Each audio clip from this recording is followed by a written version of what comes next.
The final passage reads, "On that fated land, a great war shall transpire.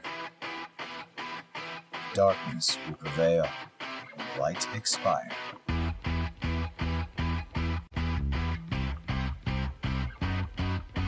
This world is full of light. It's a world comprised of many smaller worlds, all connected, stretching as far as the eye can see.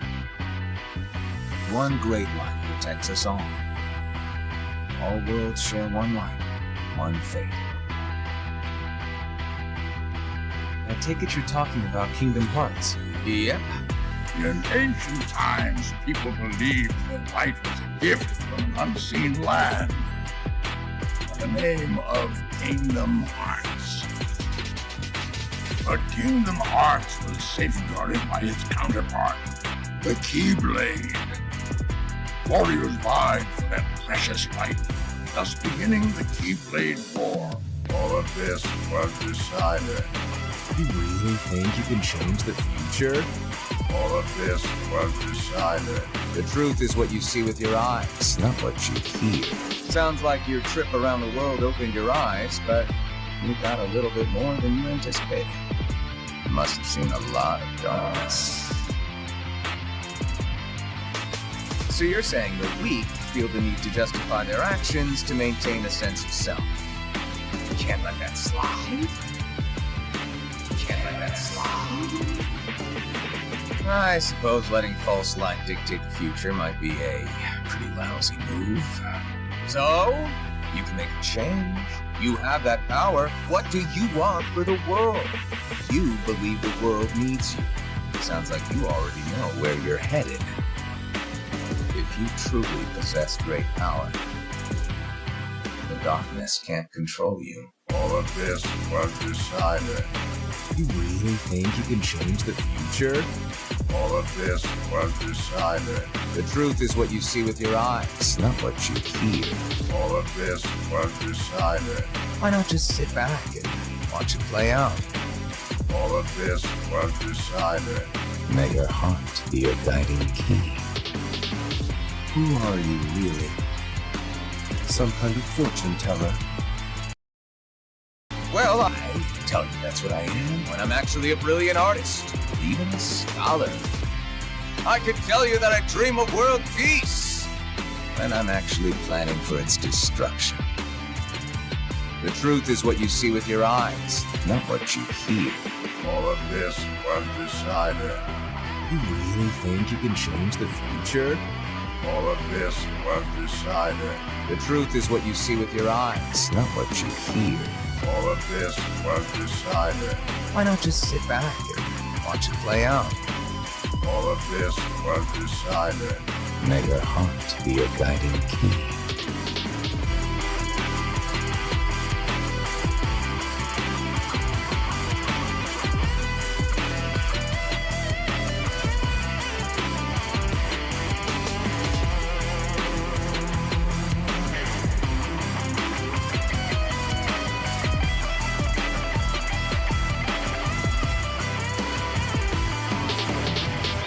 May your heart be your guiding key.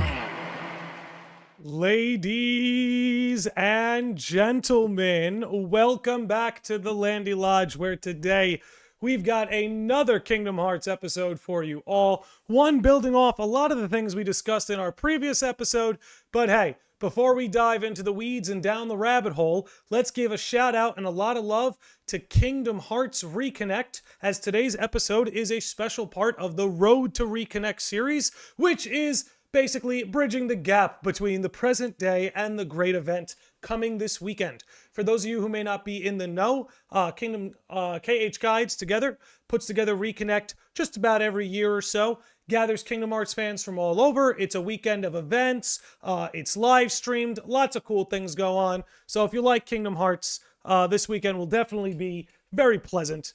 Check out KH Guides, Reconnect. Gonna be a good time. Okay, so listen.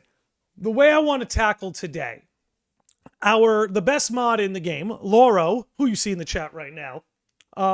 And, you know, now that I think about it, YouTube is not populating in the chat, but we have a very easy fix for that around here. Okay. But Lauro was kind enough to edit together basically a 3-minute short, which I did upload on the channel today, which basically outlines all of our bullet points for the theory that we discussed on the last episode. So for those who maybe didn't catch the previous episode or who maybe didn't see that video, what I'm first going to do is let that video roll all the way through so you can get a basic outline of what this theory is. And then after that, we'll basically go point for point, fleshing out basically in further detail what this theory is and what makes it possible. But I don't want to only tackle it from that angle on today's episode. What I also would like to do is sort of interrogate the idea, try to disprove it. So what I'd like to do in maybe the first half of today's episode is really try to make the best case that I can for it. And then on the latter half of the episode, maybe try to disprove it, deviate it, revise it. We'll see. We'll see when we get there. So, without further ado, I am going to play this clip. Like I said, we're going to let it roll all the way through the first time, and then we'll go point for point and kind of just flesh out every single point even more. Speaking of which, Lauro also does have a lot they want to go over. They certainly did a lot of homework, so they'll be featured later in this episode as well. Okay, so boom, here we go. Let's get this Kingdom up. Let me put this on pause. Make sure I can hear it back. All right, so again, I am going to let this little video roll, courtesy of Lauro, who put it together for us. Going to let it roll, basically go over what today's theory is, what today's episode is about, and then we'll go piece for piece trying to prove it, and then sort of interrogate it with a fine-tooth comb. All right, without further ado, let's roll the clip. Man, it's like, for all you know, Lushu is still Brain. He doesn't really identify with the name Lushu in that ending. Yeah, these days they call me Xigbar. Hey, whatever suits you. You know what I mean? He didn't say, yes, it is I, Lushu. Good to see you again, pals. Been through plenty more semblances since. Cinematically, typically when you cover somebody's eyes, they're hiding something. He uses Starlight as Braggy, right?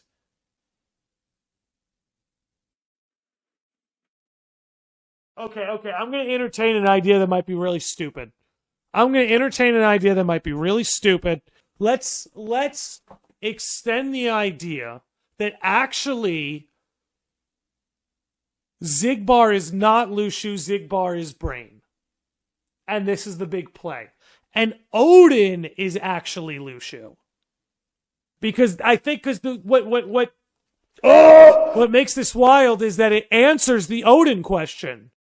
And it's still compatible with the end of KH3. And Odin knows far too much about the events of Union Cross. No, Odin is suspicious, and the fact that he just vanishes. I feel like Missing Link was going to help us with this. Braggy here isn't actually Lushu. I know he says as if, right? That's supposed to be our key to knowing it's him. Hold on. The snorkiness. I'm glad you brought this up. The snorkiness is much more reflective of Brain's attitude than Lushu's. Lushu's a little bit more aloof. His temperament is different. He's typically softer, right? Like, ew. Wait, if Brain is Xigbar, it would make sense for him to take Subject X if she was Scald.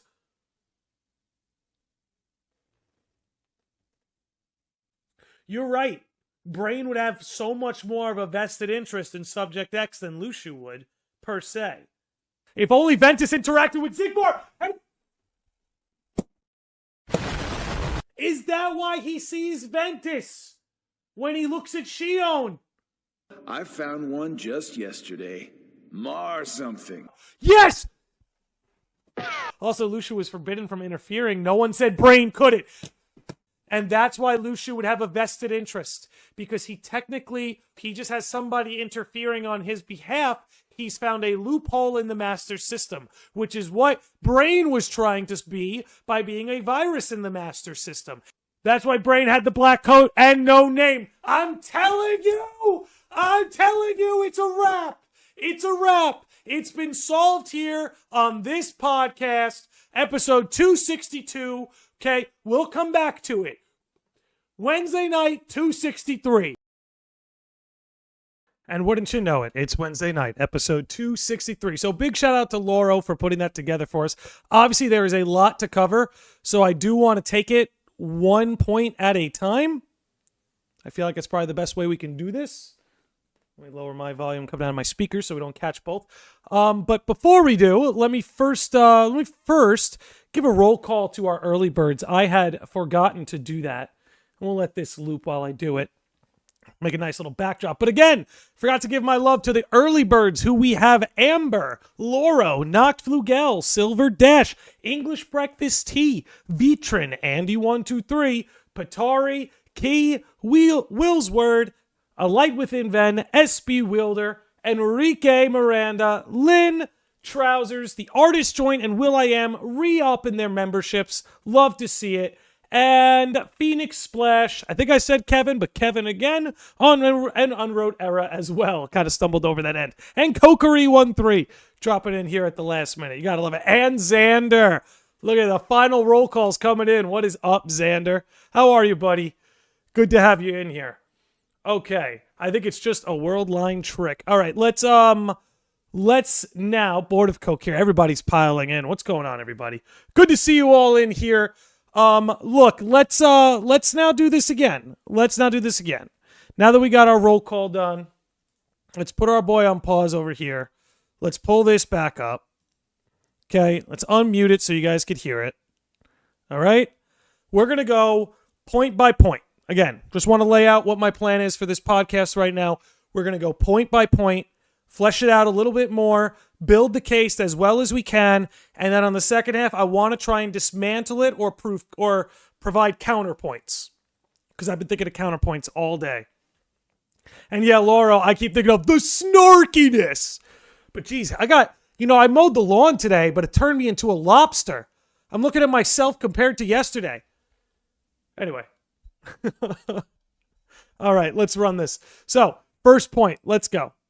Man, it's like, for all you know, Lushu is still Brain. He doesn't really identify with the name Lushu in that ending. Yeah, these days they call me Xigbar. Hey, whatever suits you. You know what I mean? He didn't say, yes, it is I, Lushu. Good to see you, pals. Okay.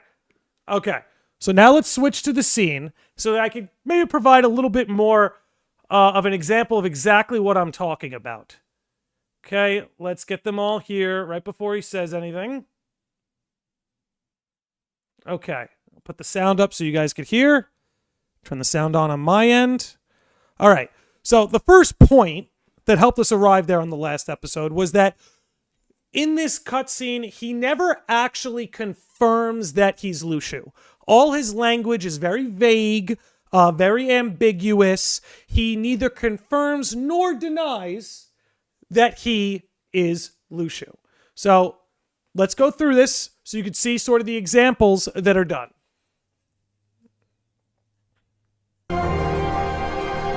Yep.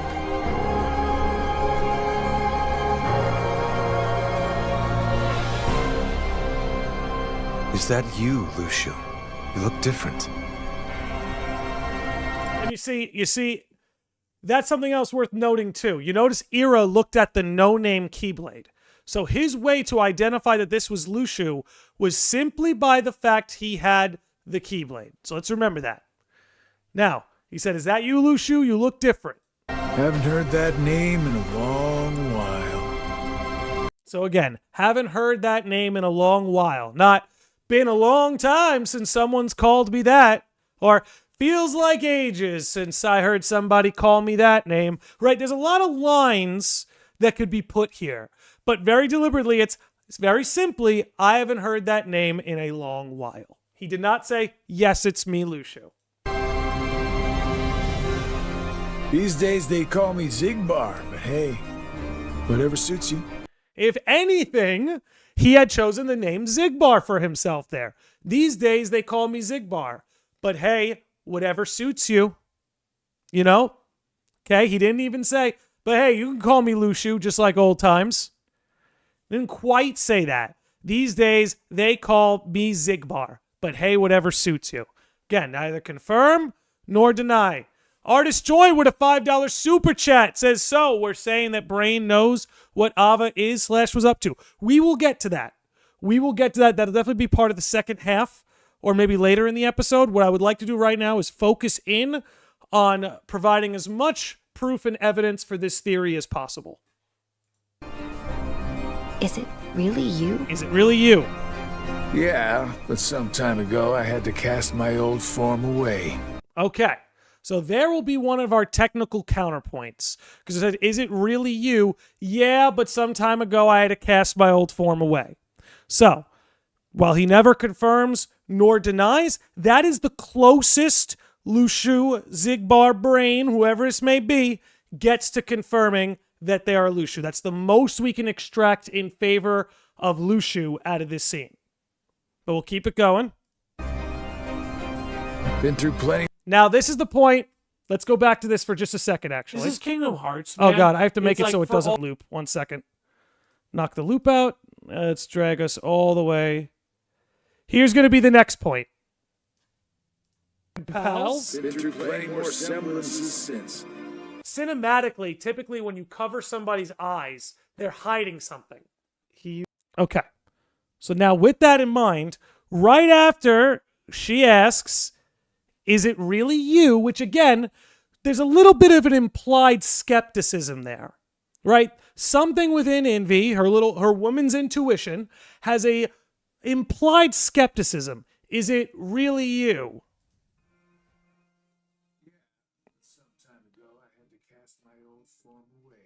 So again, right after he softly confirms that he may be Lushu, provides that, not an excuse, but reasoning, how to cast his old form away, hence why he doesn't look like he does. And then right after that little soft confirmation, we go to,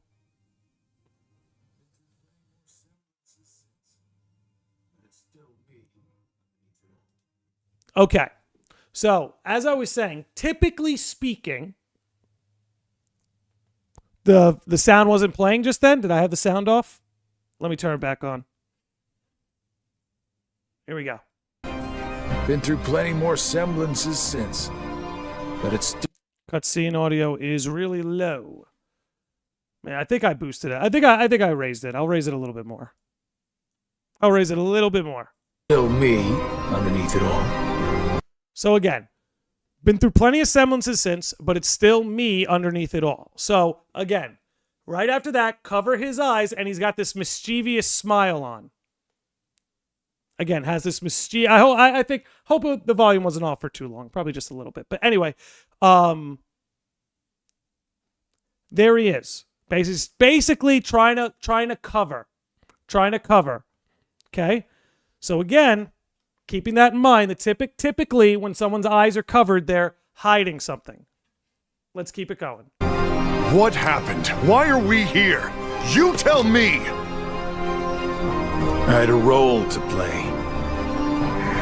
And after all these years, it's done.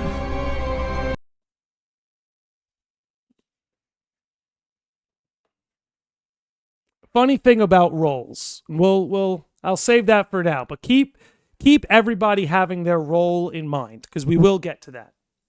What role?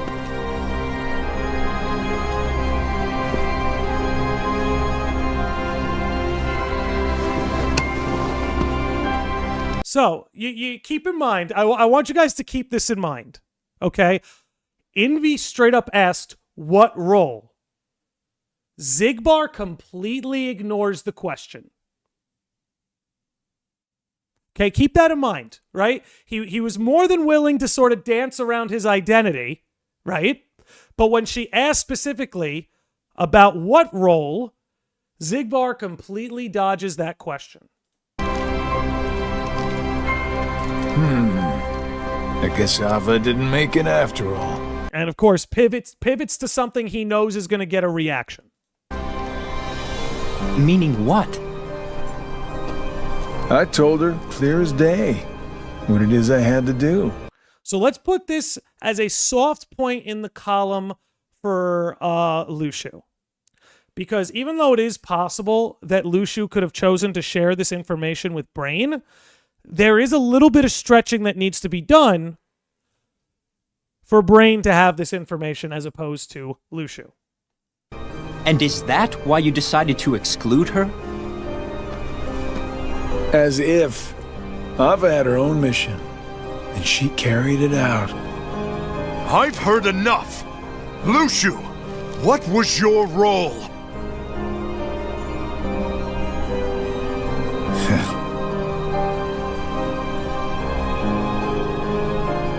I hope you like long stories.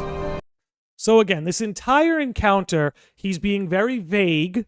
He's being very vague. He's neither confirming nor denying. We have a cinematic implication that he's up to something, covering his eyes in that way, and that devious, mischievous smirk at the end. So we see that in this encounter, he is not exactly outright confirming that he's Lushu. He's allowing them to reach that conclusion and sort of playing along. But when it comes to answering their questions straight and direct, he's just dancing around the answers. He's being vague on purpose. Now, look, this is not enough to prove the theory alone, which is why This is Kingdom Hearts, man. why is this looping? Restart playback when source becomes active? No. Now we got it. Let's move on to the next point. Here we go. For somebody's eyes, they're hiding something. He uses Starlight as braggy, right? That is why I'm glad you put that in there, Lauro. That little... Okay. I'm going to entertain an idea that might be really stupid. Let's extend the idea that actually Xigbar is not Lushu, Xigbar is Brain. And this is the big play. And Odin is actually Lushu. Okay, I want to pause here because this is something that wasn't brought up in that short. And now that I think about it, I forgot to get let's get a little bit more natural light in here. Now that I think about it, I forgot to pull it up. So give me a second. Let's go Dark Road cutscenes.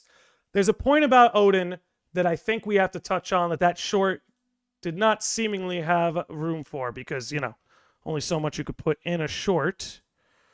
Okay. Let's see here. Let me just pull something up. Pull something up real quick. So what I want to, and here, I guess I could do it like this now so you guys could see what I'm up to. I want us to talk about Odin. Because in order for this theory to work in one way, where the potential that was actually Brain at the end and not Lushu, the other half of that is that we would have to give Lushu a home and give Lushu a purpose. If that wasn't actually Lushu in Xigbar all along, then he needs to be somewhere else with massive influence.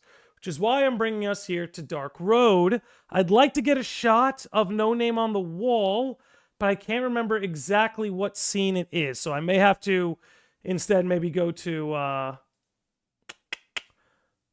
one of the Kingdom Hearts 3 trailers where they showed it. But anyway, I'll try to find it. But if we recall, in Odin's room, in Odin's classroom, he had no name on the wall. Now, part of Lushu's role, the primary part of his role, which is why it's so odd that when Aced asked him, what was your role, he looked at the box. He didn't look at the Keyblade. His job was to pass down the Keyblade to his apprentice, and that apprentice, so on and so forth. That was the purpose, okay? Was for him to pass that Keyblade down from one apprentice to the next, so that his eye, the master's eye, could see the future. So again, keep in mind, when Envy outright asked, what was your role, he ignored the question. When Aced asked very forwardly, what was your role, he did not look at the Keyblade, he looked at the black box, which was, again, another part of his role. But it's just very interesting to me that he didn't look at No Name. Now, there's a line finally back where it belongs that he says at the beginning. We're going to come back around on that, but I just wanted to point that out, put that in your guys' heads. Okay. So again, if Lushu was Bragi, how did he lose? Here's the part that kind of awakened me to this idea that Lushu actually is more likely to be Odin, or there's a chance he could be Odin, is because he was clearly given the Keyblade, and that had to be passed down from one apprentice to the next. So, keeping that in mind, right? Keeping that in mind, Odin is the one with the authority over that Keyblade. Now, it's very possible Odin could have been potentially one of Brain's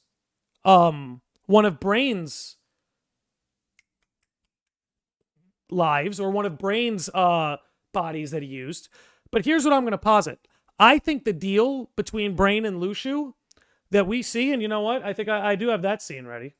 I'll pull that up real quick. 1 second. Where are you? The Case of Brain. Okay, let's pull that up. Let's pull that up real quick. Perfect. Here we are. Let me put this on mute. Let me tell you something about these two. So here's what I think, guys. I think, and maybe I'll pull this over to the right so you guys get a better view. Let's put this on loop just in case. But like, here's what I think. Lushu understood his role, right? Lushu understood his role that he had to pass down the Keyblade from one apprentice to the next so the master could watch the future. What if Lushu decided, ultimately, I don't ever want to lose sight of this Keyblade. I want to create a system where this Keyblade is, in a sense, always in my hands. Perhaps he collaborated with Brain so that, in a sense, No Name is being passed. Maybe through the generations, they passed No Name back and forth to each other, in a sense. Because, right, if Bragi is Lushu, why didn't Bragi have authority over that Keyblade? All of a sudden, Odin did. So there are two options there. Either before Lushu was Bragi, he was Odin's apprentice, passed it on to Odin, and then took the body of one of his pupils. Right? That's a possibility. Another possibility is that Lushu passed it to Odin, knowing that it's Brain, and staying as his apprentice for the next passing.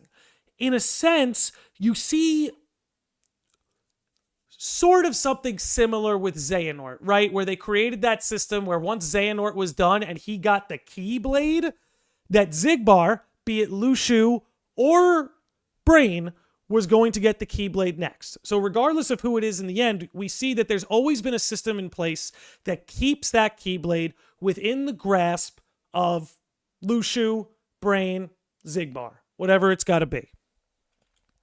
Okay. Now, I think we're going to see what I think we're going to see, right?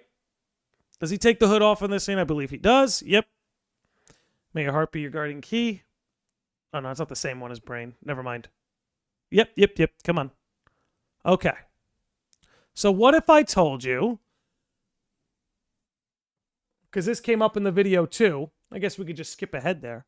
What if we see this Brain here with the Keyblade, with the coat, with the box?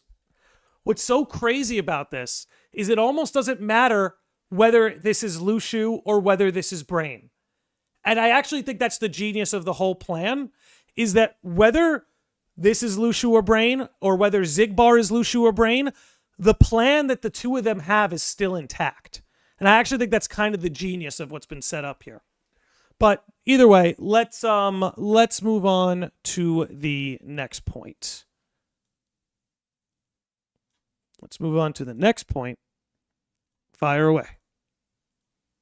Because I think what makes this wild is that it answers the Odin question.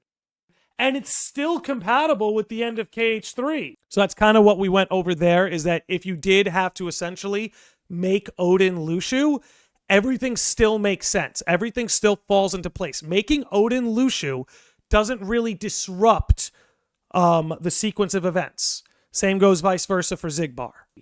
And Odin knows far too much about the events of Union Cross. No, Odin is suspicious. And again, as someone made a great point during the episode, Odin seems to know way too much about the Union Cross era, that he would have to be somebody from the Union Cross era. So in a sense, and again, this is part of the genius of it, in my opinion, is that Odin could be either Brain or Lushu. Like at any point, whoever this is, like it's almost interchangeable. You guys see the point I'm trying to make? Is that I'll keep it going. We'll move to the next point. The fact that he just vanishes. I feel like Missing Link was going to help us with this. Braggy here isn't actually Lucio. I know he says as if, right? That's supposed to be our key to knowing it's him. Hold on. The snarkiness. I'm glad you brought this up. The snark. Okay, so the snarkiness. We're going to have to talk about the snarkiness, okay? This is a big deal. This is a big deal, okay? Look, personality's got to mean something, right? If we're being honest with ourselves, okay? And you guys let me know if you agree with this. Xigbar's personality is much more compatible with Brain than it is Lucio. Excuse me. But the way Brain acts in Union Cross, just as himself, contains, again, that sort of snarky, cocky, wise guy attitude that Xigbar so seamlessly has. Whereas Lucio, you know, we see scenes where he takes himself seriously or where he can maybe be a little flippant like he is with Ava. But for the most part, Lucio is a much more sort of timid soul. Now, again, I also kind of love the idea that through the generations, Lucio just became this warped demon who had no concrete personality, just slipping in and out of roles. So there is something about that I do quite like. But if, again, we are being honest with ourselves, I do think that Brain's personality plugs into Xigbar a lot easier than Lucio's does. And for the sake of argument, I'm not sure that's something that you can ignore. The Keyblade War was the Master's favorite story, which is Odin. Yes, so the Keyblade War is the Master's favorite story. Let me ask you something. Who do you think... Do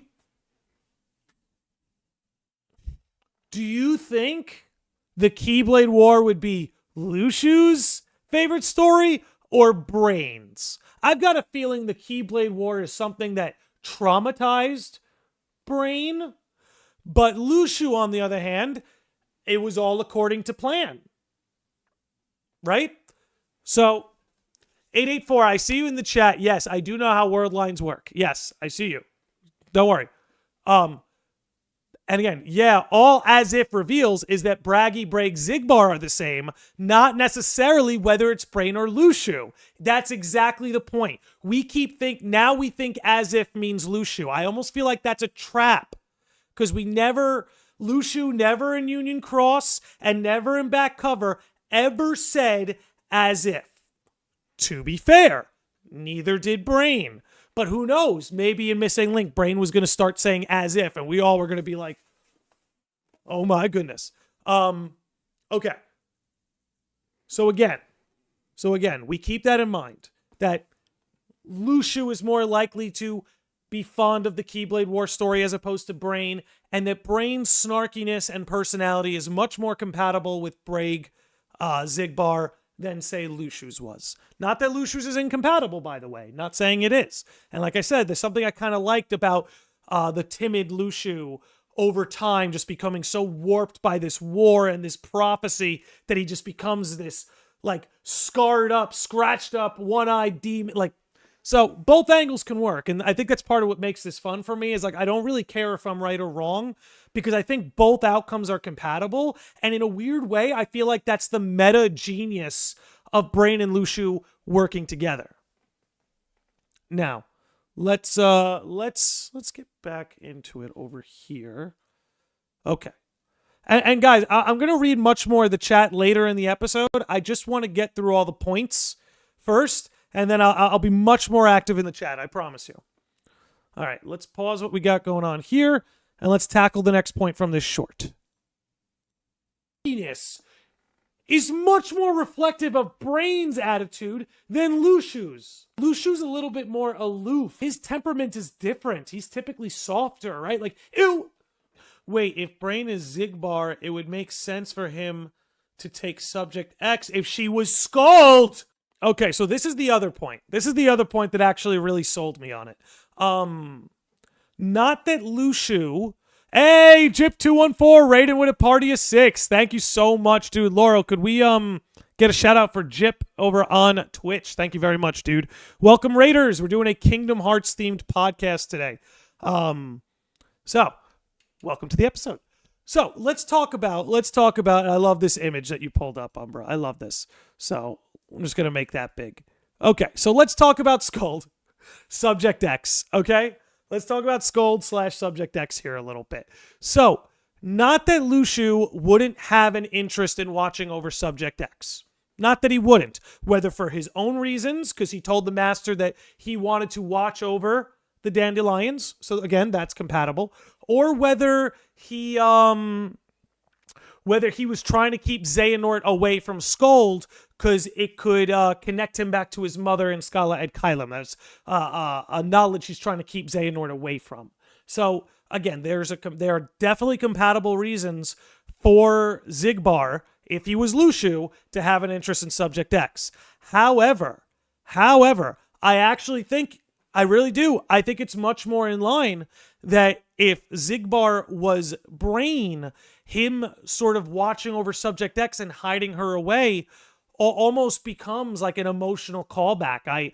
I think I like it just as much, if not more, because Scold and Brain were actually really close friends. And again, guys, we went over this on the last episode, but remember, Kingdom Hearts at its base level is very simple. Okay, find your friends, beat the bad guys, go home. That's what every hero in Kingdom Hearts is pretty much trying to achieve. Pretty much, right? So let's not assume that Brain would be any different. Brain wants to find his friends, beat the bad guy, go home. So what is he doing? And we're gonna get into this on the clip now that we've touched Subject X. He's watching over Subject X because that was a fellow dandelion, one of his fellow dandelions. He, like Kairi, is never letting go. He's holding on. So that's why he watches over Subject X, he hides Subject X away, etc. The next point that's about to be made, that's coming up, is that while it can make sense for Lushu to watch over the dandelions and to have recruited them into the organization, it now, again, creates a little bit more of that emotional bond plot thread, that instead of that, it's now Brain is gathering up as many dandelions as he can to keep track of them. Whether it's Subject X being Scold, being kept in Xehanort's captivity, whether it's recruiting Laurium and Elrena to the organization to be Marluxia and Larxene. Yeah, let's go back to the video now, move on to those next points, because I think that's overall the point here, is that, again, it can work that Lushu was the one hiding away Subject X and recruiting the dandelions because he told the Master he wanted to watch over them. But you also have to remember there's one very key part, and I actually feel pretty stupid for leaving this out earlier, but there's one key part too. You have to remember something. The Master told Lushu not to interfere. Right? And that Lushu is supposed to be the traitor, so it wouldn't be crazy that he ultimately just decided to directly interfere. But the Master did outright tell him that he can't interfere. So a loophole would be to get someone like Brain to act on your behalf. So even if Lushu had a vested interest in watching over the dandelions, he would be going against the Master's wishes if he was the one directly recruiting them, if he was the one directly watching over Subject X. But if he has a proxy in Brain basically doing that, because again, and this is why, remember, it's all transactional, guys. It's all transactional. That's why Lushu and Brain would want to work together, right? Because they have an overlapping interest. So just like Lushu told the Master he wanted to watch over the dandelions, Brain is going to have a vested interest in bringing them all together or keeping them all under close watch. Again, hence Subject X, hence Marluxia, hence Larxene. Now, let's keep this rolling.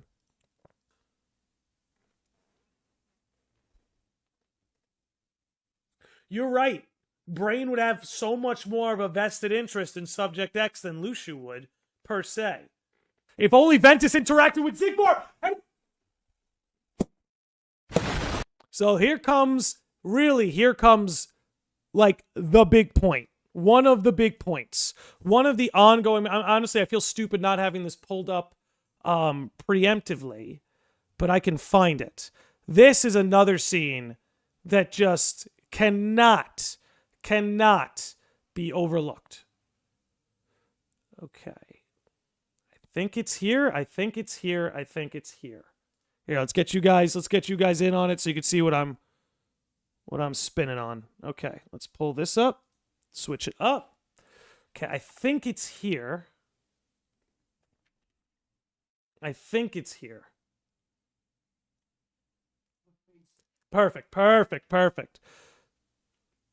Perfect. Here we go.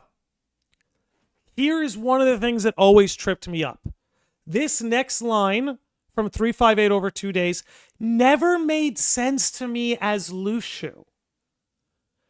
This was one of the points that really got me thinking, because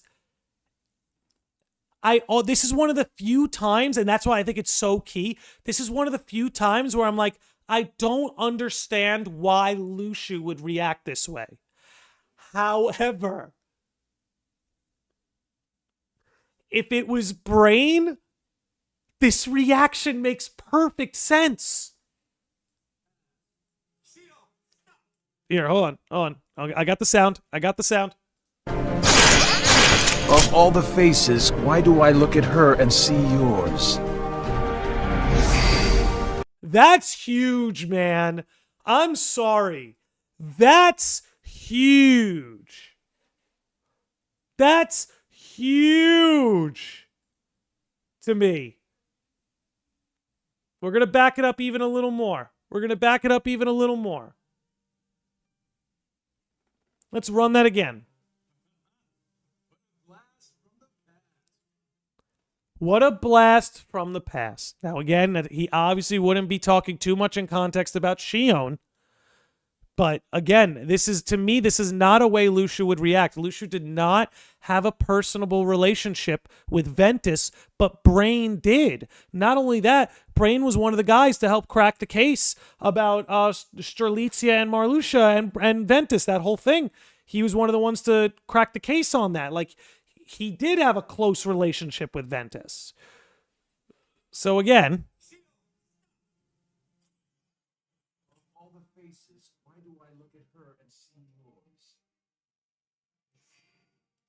that to me,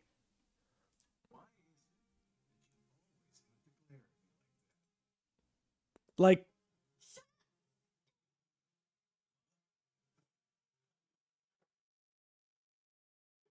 and you saw that from his point of view. No sound, I know.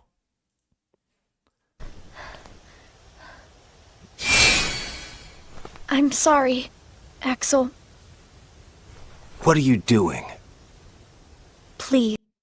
Now, I don't think we get anything else out of our boy. Please, Axel. Just double checking. You have to take care of Roxas. But you'd be... Please.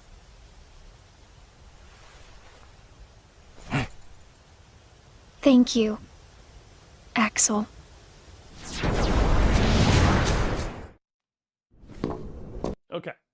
Okay, we can cut it there for now. Okay. Boom. Here we go. So, again, that was a line that when it came to Lushu always confused me. Because again, Lushu said he'd watch over the dandelions, but he didn't exactly have a personal relationship with any of them.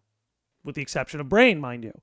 So when he's having this moment where he's seeing... Thank you, Robin, for the follow. When he's having this moment where he's seeing Ventus over Shion and having that reaction... Why I always look at your face and see hers? Why is that I look at her face and see yours? Why do you always have to glare at me like that? You know, like that there's that almost like he's been seen. Like, oh, it's so good. Josh C says, man, did it pick a dud this time? You're not half the hero the others were. Yeah, I gotta find that line too. I got to find exactly where that line is. There's one more important line. Oh, which one? I made the sprite edit for the short, which was really good, by the way. Okay, let's keep the short rolling, since that seems to be serving us right now. But again,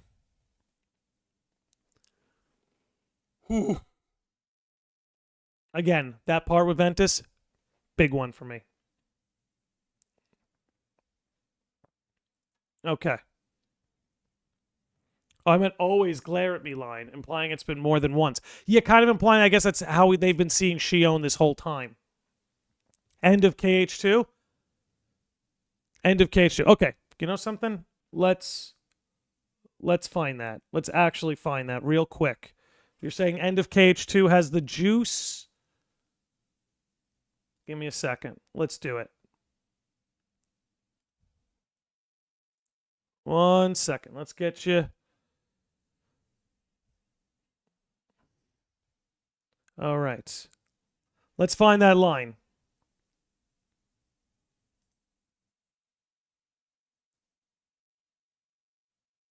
You got it? Okay, cool. Laura's got it. Let me pull that up. Okay. Thank you, Laura. Best mod in the game, ladies and gentlemen. We don't say that for no reason.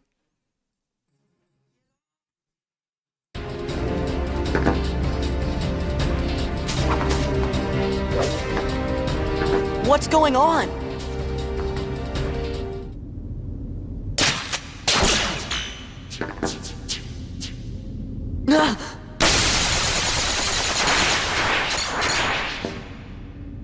Have you been a good boy? Show yourself! Oh, it sounds like you haven't. Sora! Roxas! Roxas? Hey, did he just call me Roxas? You've really put Organization 13 in a pickle. I guess that must be why the Keyblade chose you. But man, did it pick a dud this time. You don't look like you're half the hero the others were. Are you done rambling? Rambling? As if. All I'm trying to tell you, traitor, is that your time is up. Okay. I'm going to need you guys to actually walk me through that one. And this is chat, this is your time to shine, especially you, Josh, because you brought this up. Man, did it pick a dud this time. You're not half the hero the others were. Can somebody spell that out to me? I need it spelt out for me. I will say that. I do need it spelt out for me. Okay. In the meantime,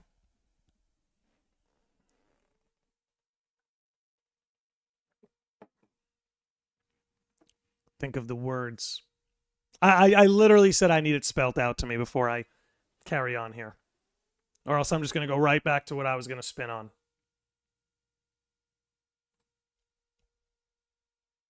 Okay. Ventus, Aqua, and Terra. Yeah, no, I can surmise that. I guess what I'm asking is, what does this have to do with knowing whether or not he's Brain or Lucio? I understand he could be referring to Ventus, Aqua, Terra. He could be referring to the Dandelions. There's a lot of different, but I don't. Half the heroes the others were, so maybe he's been there. I get that. I get that.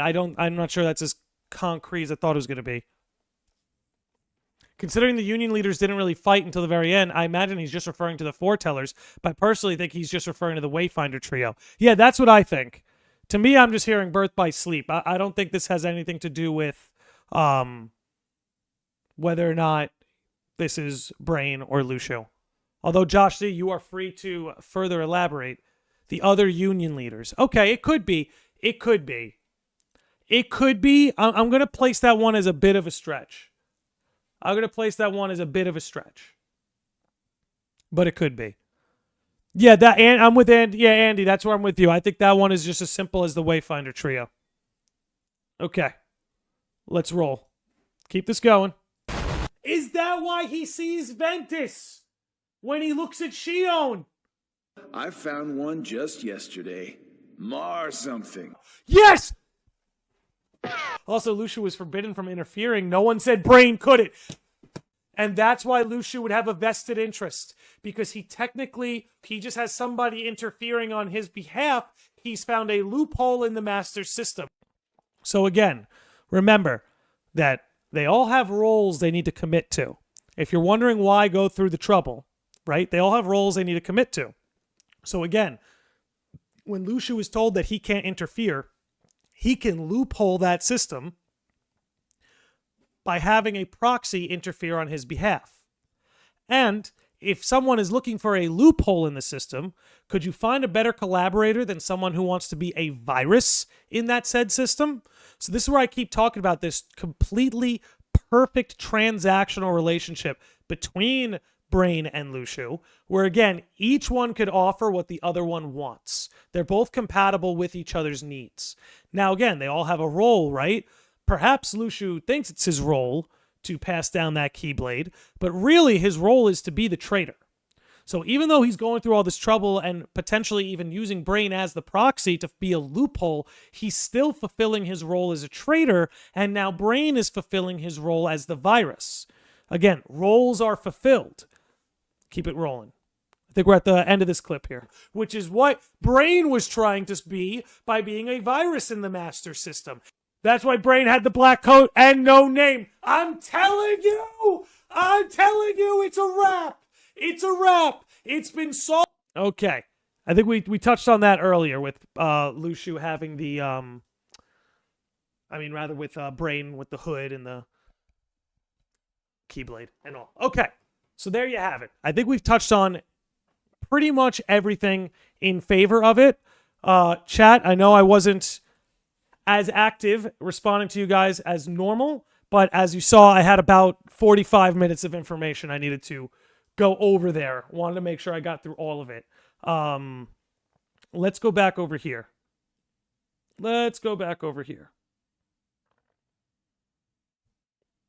Okay, let me pull this up.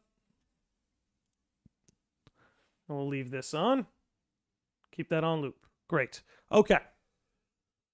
So, again, part of what makes this an interesting theory to look at, as we've discussed, is that whether it really is Lu Shu in the Keyblade graveyard or whether it really is Brain, both are compatible. Whether Odin is Lu Shu or whether Odin is Brain, both are compatible. In a way, this is their way of hiding from the Master of Masters. You see how, like, we almost can't be 100% certain of who's who here? That's sort of, in my opinion, what the design of their plan is, right? This isn't just about confusing us, the spectators, the observers, the gamers. It's also about confusing the Master so that maybe he, even though his eye is watching everything, he won't know exactly who is who. Because there are two body hoppers in play that are both have a vested interest in concealing their identity. Okay. Pull it back here. Now, there was this line I wanted to discuss, actually.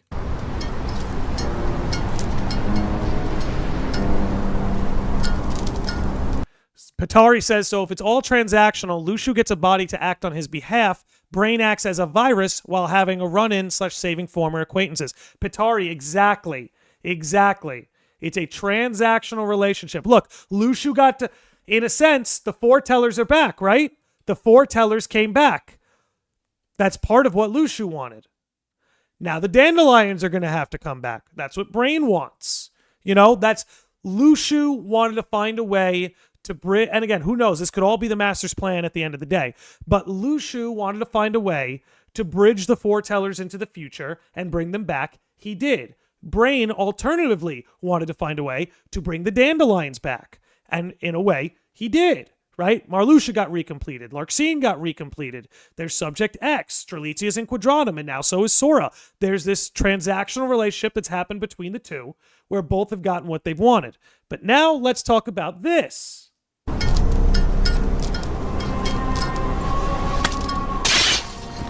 Finally, back where it belongs.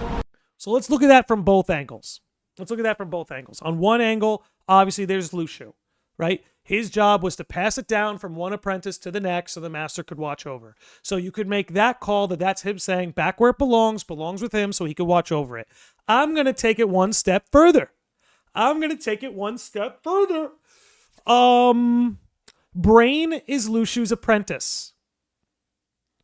Brain is Lushu's actual apprentice.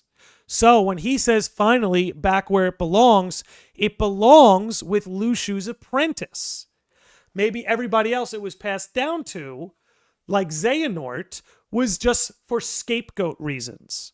So, and I'll do you one more.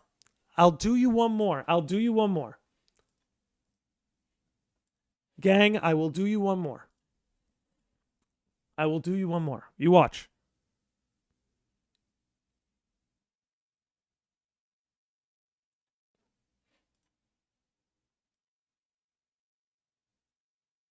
All right, let's watch this scene. I got a little something for you guys in this scene. The old coot promised to bequeath me his. Why else do you think I would ever put up with all his nonsense? The old coot promised to bequeath me his. Obviously, ladies and gentlemen, there's a visitor, and now he's leaving. Okay. There was a puppy, and now he left. But he opened the door, so let me close it.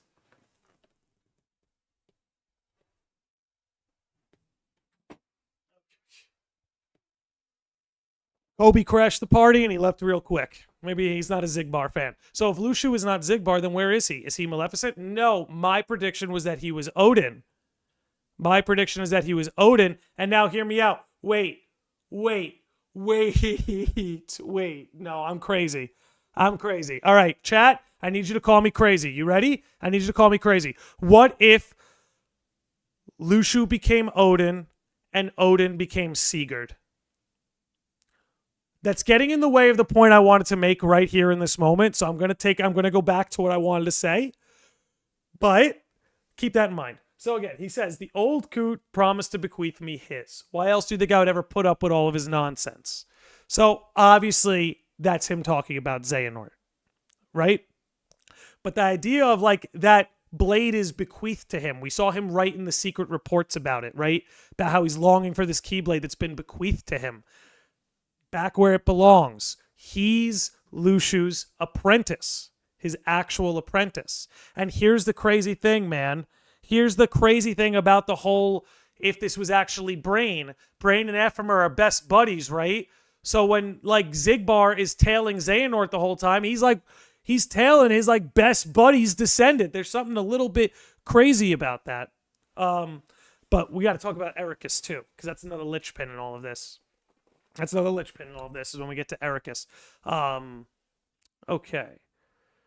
So, Odin was definitely going to be the leader of whatever society that the two silver-haired characters were from, but I can't imagine Sigurd being a society leader. Yeah, see, that's the problem. Is I've got a feeling, and I can't confirm, but I've got a feeling Odin was probably going to be a bigger part of Missing Link, but if we recall, you know who else was going to be a big part of Missing Link was Brain.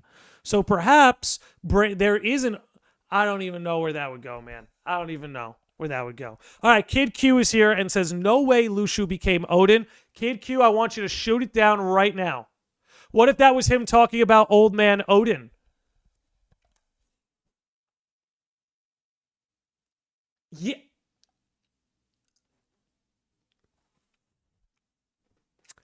Could be something like that, couldn't it? Could be something like that. The old coot promised to bequeath me his, went from Odin to Xehanort, but then back to Xigbar, be it Lushu or Brain, whatever it ends up being here. But Kid Q, I want you, when you say no way Lushu became Odin, I want you to shoot it down right now. I want you to be the guy to shoot this down. Also, Braggy being close to Ericus in Dark Road, Brain's grandson.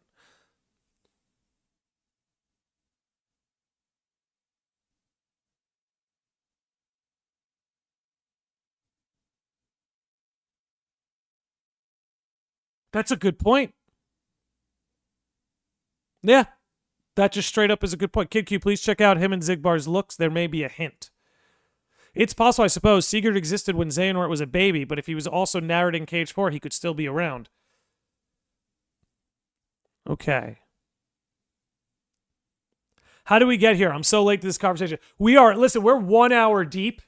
We're 1 hour deep, so there's 60 minutes of context you're probably going to need. The body swap between Lucio and Brain is still compatible with everything as well. Perhaps Missing Link was the last time Brain possessed a body that matches his own original body.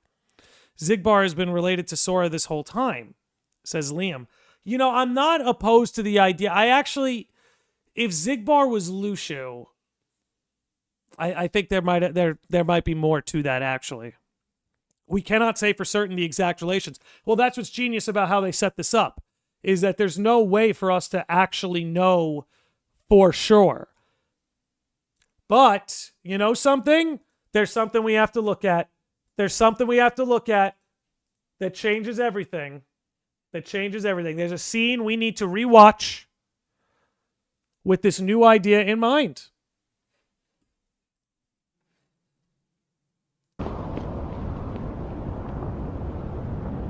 May your heart be your guiding key. Picture this. A black goat stashes away a letter, then orders a white goat to search for it. What could his intentions possibly be? Okay, so let's keep in mind, he obviously sees Maleficent's looking for the box, which is supposed to be Lucio's role, right? Okay.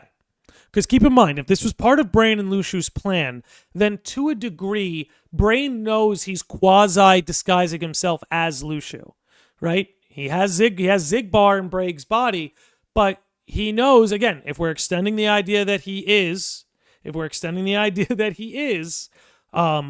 that would mean that when we got to the end at Kingdom Hearts 3...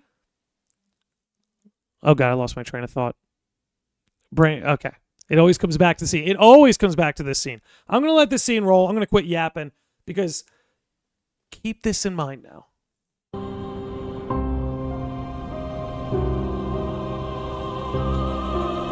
Great! A riddle. Just what I need. There are many possibilities. Perhaps he forgot where it's hidden. Or he's playing a prank.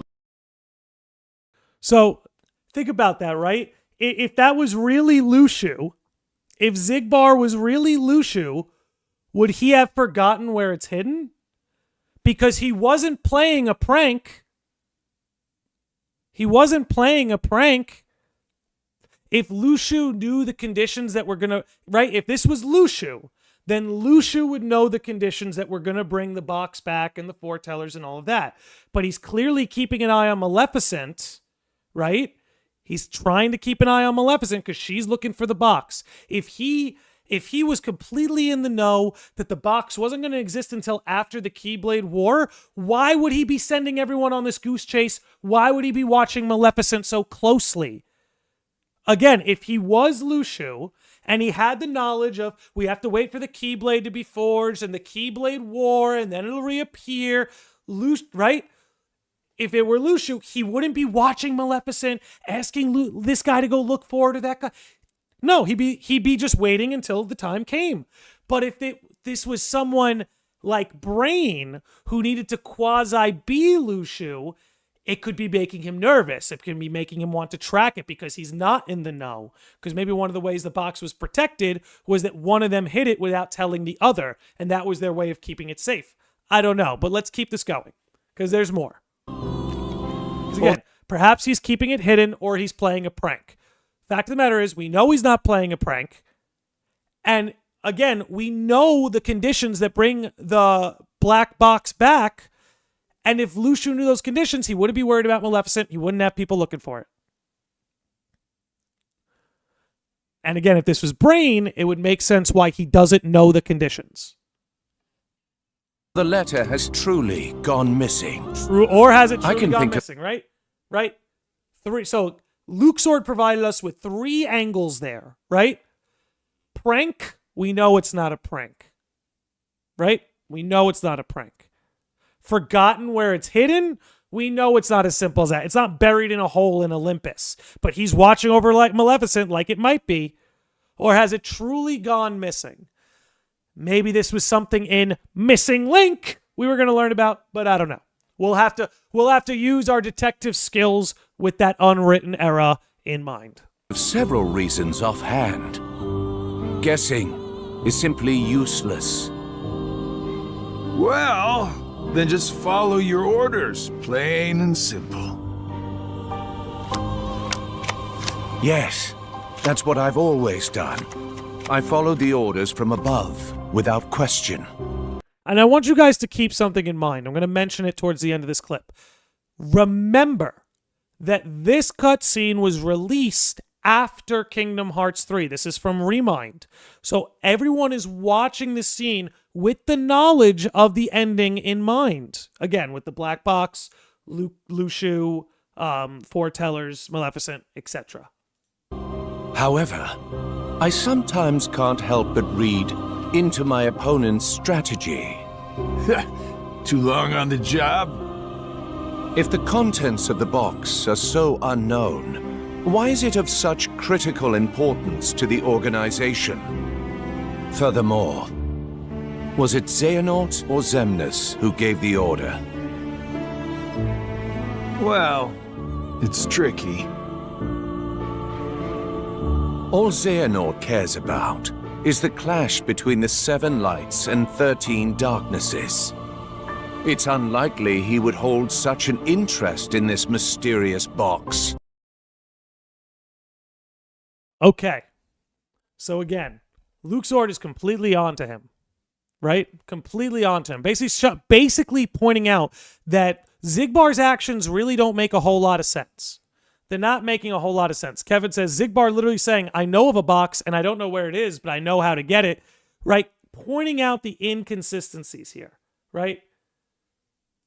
Right? All Xehanort cares about is the clash between the 7 lights and the 13 darknesses. It's unlikely he would hold such an interest in this mysterious box, even though it's that exact clash that brings the box back into existence. This box. Which means the order was issued by Xemnas, or the one who informed me of my task, you. As if. It must have been Xemnas. Also, something I just thought about Odin. If Odin was Lushu, it actually explains his immense power. My inquiries suggested otherwise. Oh man, you asked him.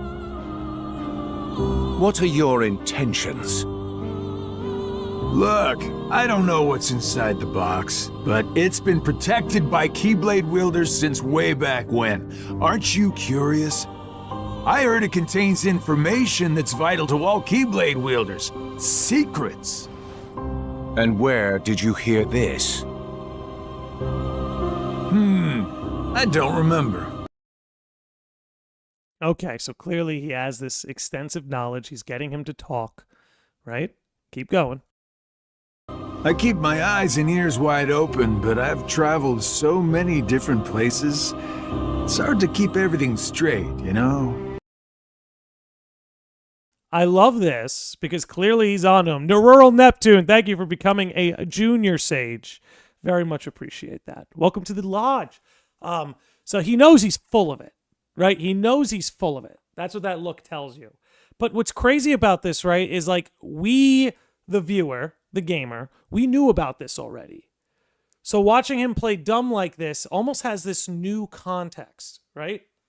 Keep it going.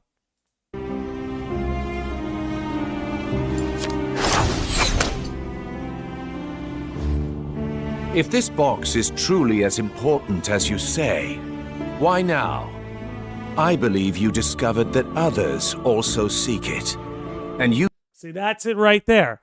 He knew Maleficent started looking for it.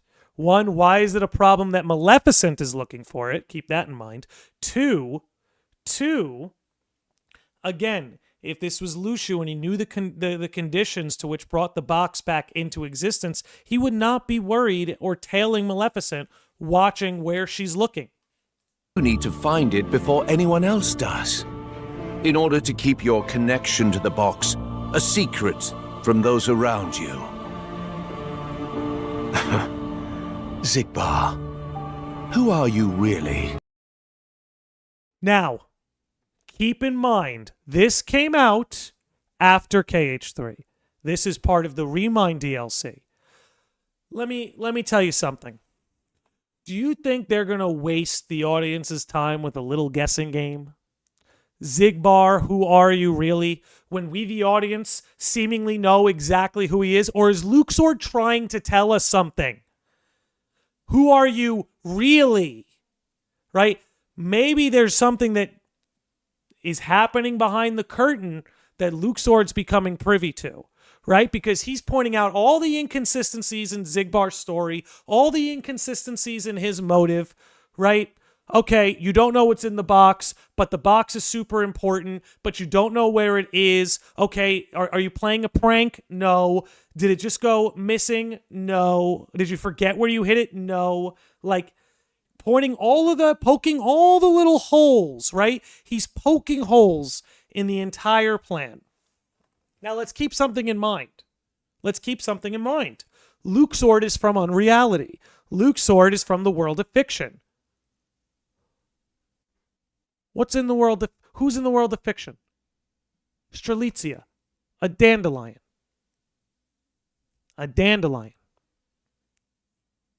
Now, that's only a potential implication. It's not a conclusive idea, right? But he comes from Quadratum, where there's a dandelion, right? Then he comes over to this side of reality, and maybe he's bumped into another. I don't know. But that Xigbar, who are you really? Right? Think about that. Would they really deliver the line just like that in the first canonical sequence? Because remember, this is the first scene of Remind. This is the very, very, very, very, very, very first scene of Remind. And literally the climax of their conversation is Xigbar, who are you really? So this is right after we all learned it's Lushu, but maybe Luxord's trying to tell us something here.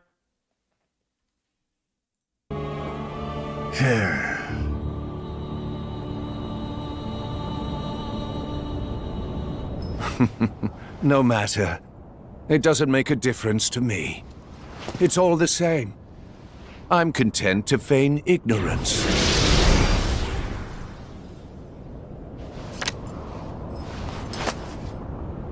The question is, who are you, Luxord? Now again, that ended with the final scene of Limit Cut. We find out that he is connected to Yozora.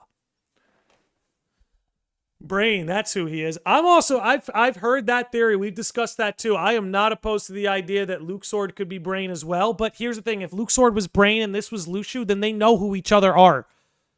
You know what I mean? They're collaborators. That's why I don't really like that theory anymore. I don't think it works. Your secret is safe with me. Yeah, it's interesting, right? He didn't want to get in his way. Right? He didn't want to get in his way. If Lushu went to Unreality and Luxord encountered him, he may see the similarity to Xigbar as his apprentice. I don't quite understand that. Just so he isn't targeted down by Xigbar, Luxord is too smart. Way too smart. Way, way, way too smart. Okay. That was smart, throwing the card away, knowing Luxord put a tracker on that card. Something with it. You don't want to hold on to that keepsake. No, I think Luxord may be Sigurd. Yeah, that's not a bad idea. That's not a bad idea. We were entertaining earlier that Odin. We were entertaining earlier that Lushu is Odin, and Odin became Sigurd. Wait. One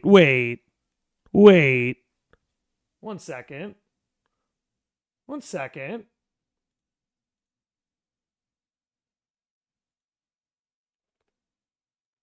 So Sigurd is narrating this trailer.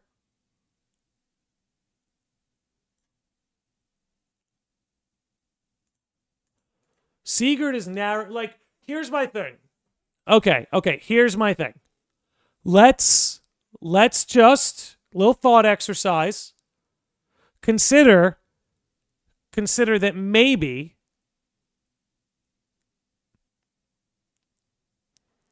that's Sigurd on the roof with the master. Again, we don't know who it is, but Sigurd is narrating the trailer, and we have this other figure up here with the master. How would Odin become Sigurd? This would all come from the fact that Lushu taught Brain how to hop bodies. Right? You got to remember that they have the power to do that. And Xehanort, by proxy, learned how to do it too with Terra. So there's this capability for hopping bodies. So the idea, per se, could be that Lushu was Odin, which is why he had authority over the no-name Keyblade. Wouldn't Sigurd be older than Odin? Wouldn't Sigurd be older than Odin? Yeah. That's a good point. That's a good point. That's a very good point. That's a very good point. Yep. Because that's when Xehanort's a baby. Sigurd comes first. Yeah. Huh. So that in theory, Sigurd would have to become Odin. Gotcha. Okay. Good point. See, that's what you're there for, to shoot down those ideas. Not to mention, body hopping seems to be a power exclusive to No Name. This is an interesting. Is that why it's called No Name? No, I mean it's not why. It has no name. Yeah, because Xehanort did it. Lushu did it. That's a really good point, Lauro.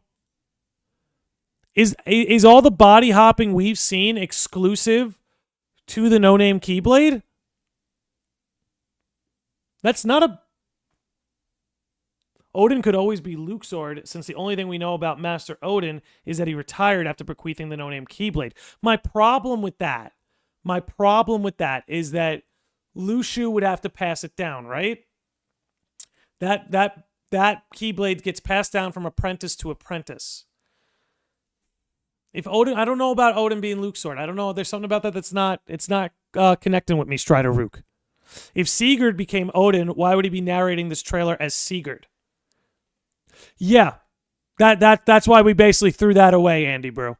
That's why we basically we took that branch of thinking, threw it away, because Sigurd came first. So in theory, he'd have to go Sigurd, Odin, Sigurd, which I don't think is happening. But Brain did that.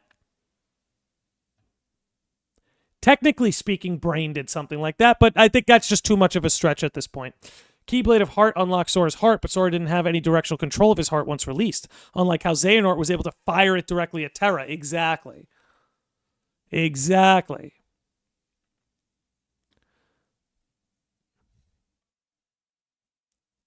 Okay. No name Xehanort without the X, no heart, made of data from the data. Oh, that's interesting. That's interesting. What about KH1, Sora? Yeah, Botboy. Lauro just went over that. It's not exactly the same. It's not like a body hop.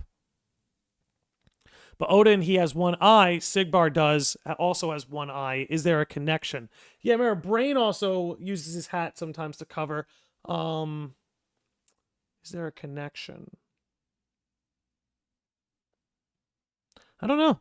I don't think so. Nothing off the top of my head, anyway.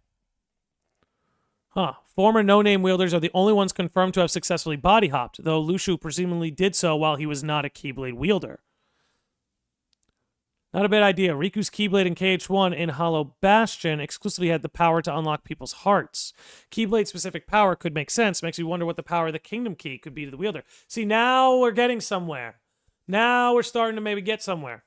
Because that is a really good observation by Lauro that the only body hopping has been done through the no-name Keyblade.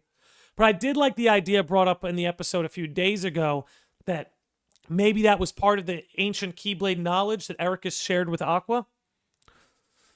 Most likely, least in my idea, Lushu or Brain might just be switching bodies from master to apprentice. All depends if it's Lushu or Brain.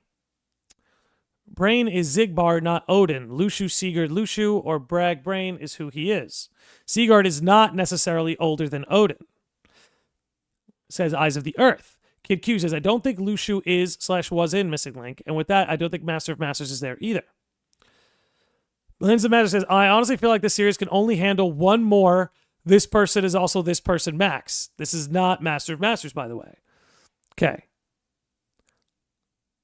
I don't believe Luxord is anyone we know. I don't think so either. But he's definitely... He's part of the ancient Keyblade legacy, and that still needs to be explained. You know what I'm saying? So what about Brain waking up in Scala? So I think that's actually Brain. I think the Brain that wakes up in Scala is Brain. Odin's working eye is gray/silver. Interesting. But didn't Ericus and Ventus kind of body hop too? No, they didn't take control. Like, there's a difference, right, between like what Xehanort did, where he literally took Terra's body and took control. Luxu taking Braig's body, control. Braggy's body, control. Ventus hiding in Hotel Sora, and Ericus hiding in Hotel Terra, the Heart Hotel, obviously. That's not, I just don't see that as the same thing. Yeah, like Laura was saying, it's more of a refuge than a body hop. Like, you're literally stealing the body.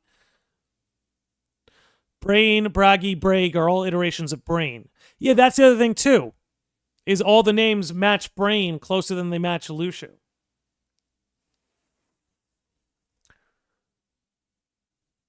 Okay, they were examining Master's Defender on Missing Link. Maybe that's when they discovered Keyblade's specific powers. Maybe Sigurd could be someone, or Ava is Kyrie's grandma, but then the charm and shock factor would be gone. I actually would agree with the latter point there. And yes, heart hotels do be different.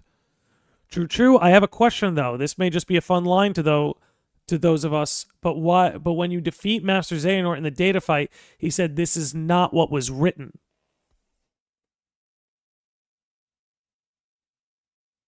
Yeah, because what was written was the darkness prevailed and the light expired. That's what was written. But Sora committed a nature taboo, and they avoided that fate. What was written was that Xehanort was supposed to win. He planned for every eventuality, including the eventualities that weren't written, but his defeat, the defeat of Darkness's defeat, wasn't what was written.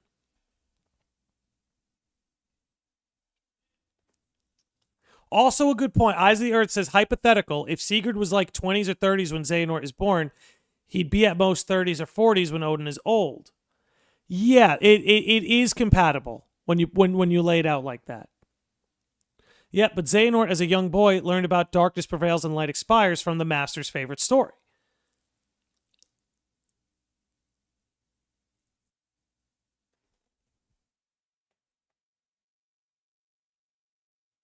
From the and if the Master, if we extend the idea that was Luxu that took over Odin,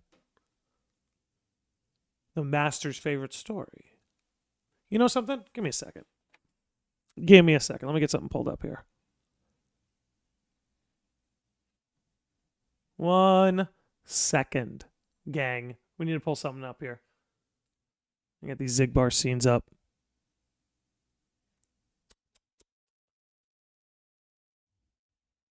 Artist Joint, gotta go. See y'all later. Dude, thank you again. By the way, just want to give you a shout out. Thank you for being a channel member.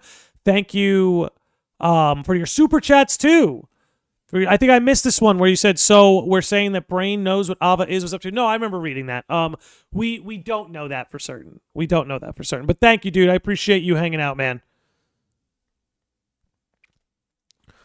Okay, how did Braggy do it with Starlight? That's what's crazy. That's what's crazy. Because he had the Starlight Keyblade. But this is the thing about Odin. This is the thing about Odin.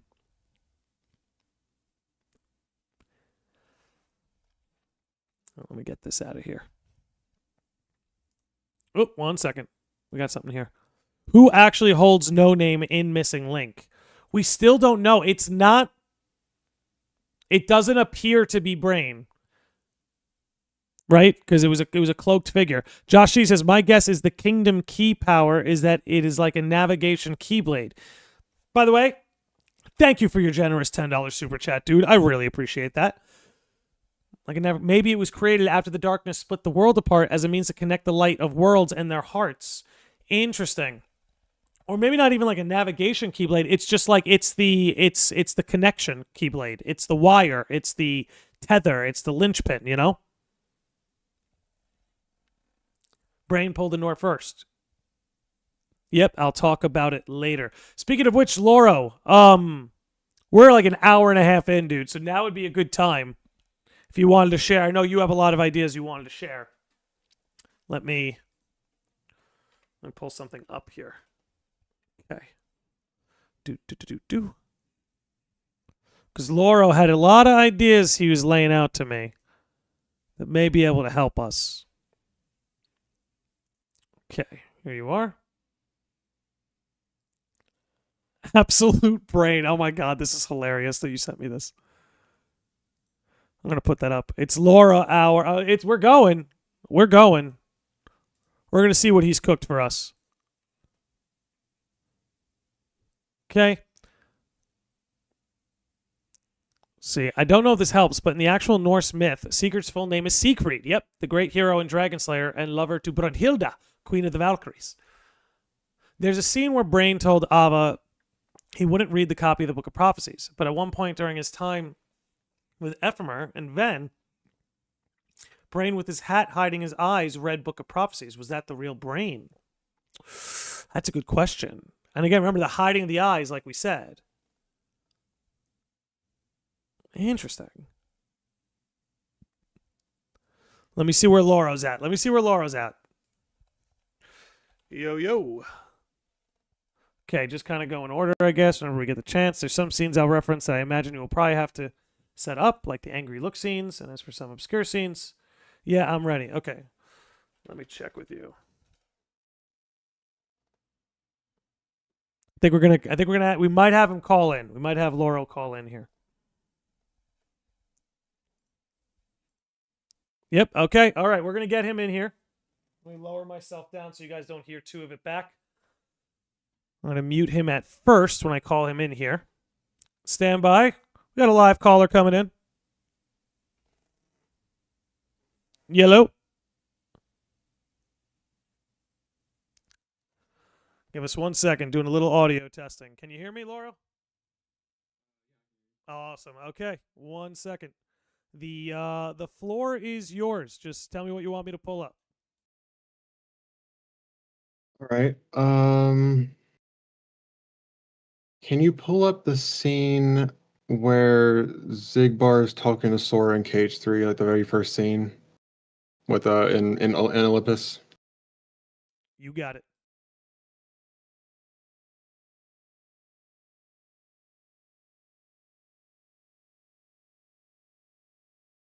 Here we go. Almost there. First scene in Cage 3. You got it. Is there a particular part, or you want me to just like let that scene roll? Yeah. Just let that scene roll. Just let the scene roll. Okay. Perfect. 1 second. Put this away.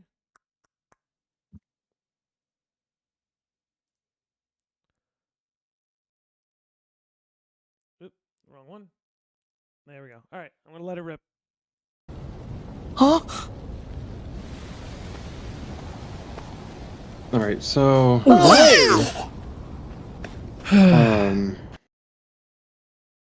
we know that Luxu was never given a book of prophecies.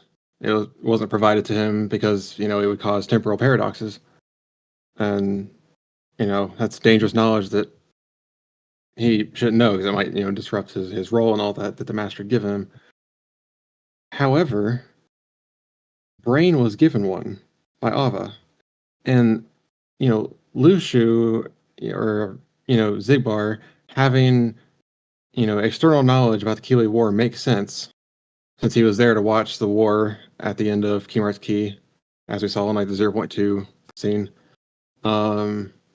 But there's no way Luxu should be able to know about other future stuff like Sora's fate in Cage 3 that he foreshadows here. But if Brain has read the Book of Prophecies, yeah. Okay, so in this opening scene, obviously, Xigbar here is able to basically forecast all of Kingdom Hearts 3's journey for Sora, and you're making the point that there's no way Luxu would have access to that information? Yeah, not without having the Book of Prophecies to know what would happen in the future.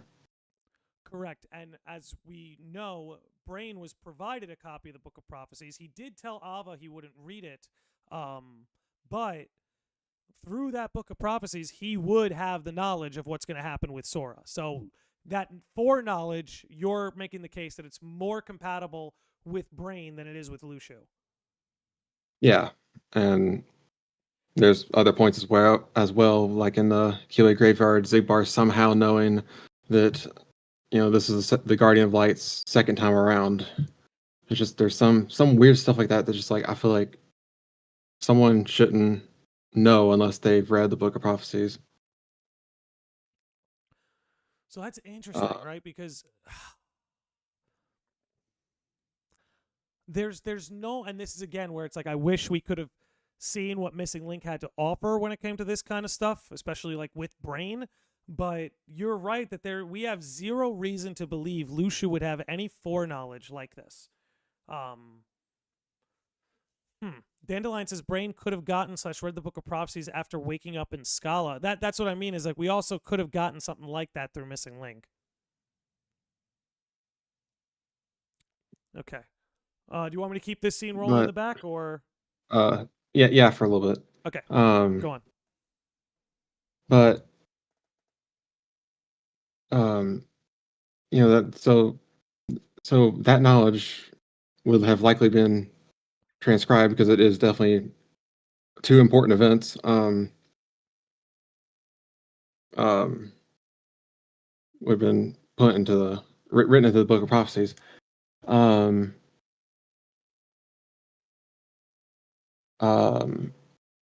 another thing that I'm a little stumped on, so this is gonna be a little bit of a stretch, this one, but it's possible the Book of Prophecies might have detailed the whereabouts of Ventus when he was asleep, and that's why Xigbar knew about the chamber of waking, because there's no way he should know that, because Aqua is the only one that should know that. So there's like two possibilities of how he would know this. Either, and I'm actually going to bring one of your really old theories back into reference here. Is there a way you can either turn your mic up or speak a little bit louder? I think some are saying your volume's a little low. Yeah. Is that better? Yeah. That's perfect. Okay. It's basically I was saying that there's a possibility that Ventus's sleep state and his like location where he was sealed is in the Book of Prophecies, and that's how Xigbar knew where Ventus was sleeping, when nobody should know that except for Aqua, because she's the only one that was there when she was sealing Ventus away, and then he was never seen again. So there's two possibilities as to how Xigbar could know this, which is that assuming he's Brain, is that Vanitas shows up right after they rescue Ventus, and his Keyblade Void Gear seems to have the Master's eye in it. So that would explain why he would have the information to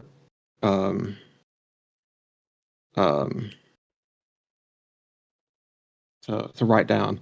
And so that could be a little bit of fuel to your old Vanitas as a secret foreteller theory. I don't know.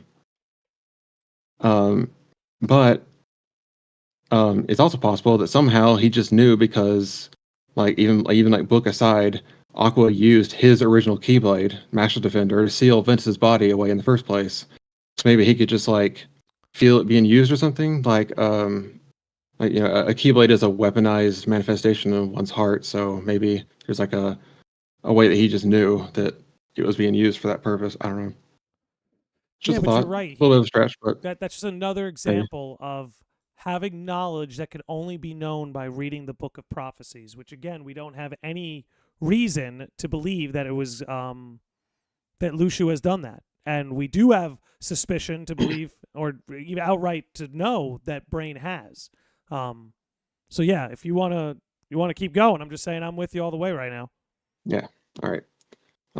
And this is an addendum that I added just minutes ago. This is why I was like, when I freaked out in chat just a few minutes ago. This is way off the whole idea of Luciu being, it was Xigbar being Brain, but I was just thinking, I was like, so the Master's favorite story is about the Keyblade War, and he knows about like the line from the Book of Prophecies, darkness prevails and light expires. So that means that Master Odin must have read the Book of Prophecies. So or he is maybe someone Brains who once read the Book of Prophecies. Yeah. So maybe he's Yeah, that's I don't know, that's just another great point. I know we touched on it a little bit earlier. maybe in the Brains episode. Odin, I don't know. Yeah. I mean, it's Yeah, it's anybody's possible. guess. It's anybody's guess still at this point, but you know, it just stands to reason again where it's just another example where it's like, again, having that foreknowledge is kind of a giveaway in some sense. But again, who knows? At some point, it's possible that somewhere between the end of Dark Road or the end of Union Cross and now Lushu got his hands on it, or somebody, or again, he's a guy about loopholes, right? Maybe he never reads the Book of Prophecies, but he asks Brain to tell him about it. So, you know, there's always that kind of possibility too, since Right. we're kind of assuming that maybe he's always searching for loopholes around the master system. But yeah, I'll leave it at that.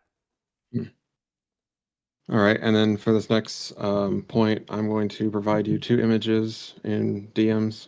I'll go ahead and send them now. So we brought up brain snarkiness in the last podcast, and I think one thing that's worth adding onto that is that Xigbar loves name calling. He calls Roxas Kiddo, he calls Shion Poppet, calls Axel Flameselox, calls Master Xehanort Old Coot, and Apprentice Xehanort Mr. Master. However, we've never seen Lushu name calling one, and as we had mentioned, Lushu's aloof personality, it doesn't seem like something he would do, really. However, Brain in Union Cross refers to Lorium as number 5 and Ephemer as Mr. Leader, which is, it's not much, but it's at least something, I guess. But it's the Brain with the hat over his eyes. Yeah, it is. As if something to hide.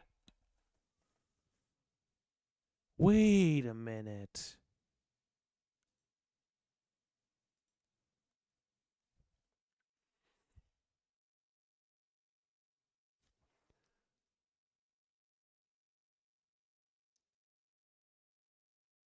Interesting. Both times with Ventus, too. Both times with Subject X. Both times with Xehanort's ancestor.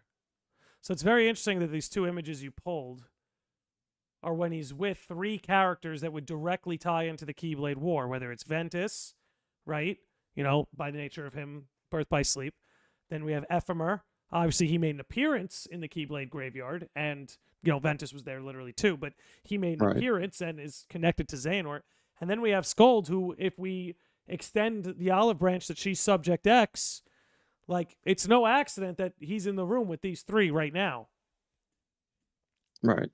Also, Andy123, that's right. Shion is called a puppet by like everyone, but there is some scenes where I believe he calls her Poppet. I believe. This is interesting. Yeah. Anyways, you know, Xigbar likes name calling a lot. He also calls Dark Riku Kid, although I don't know if that would count as a name call, but yeah. That is, again, like you're saying, it's...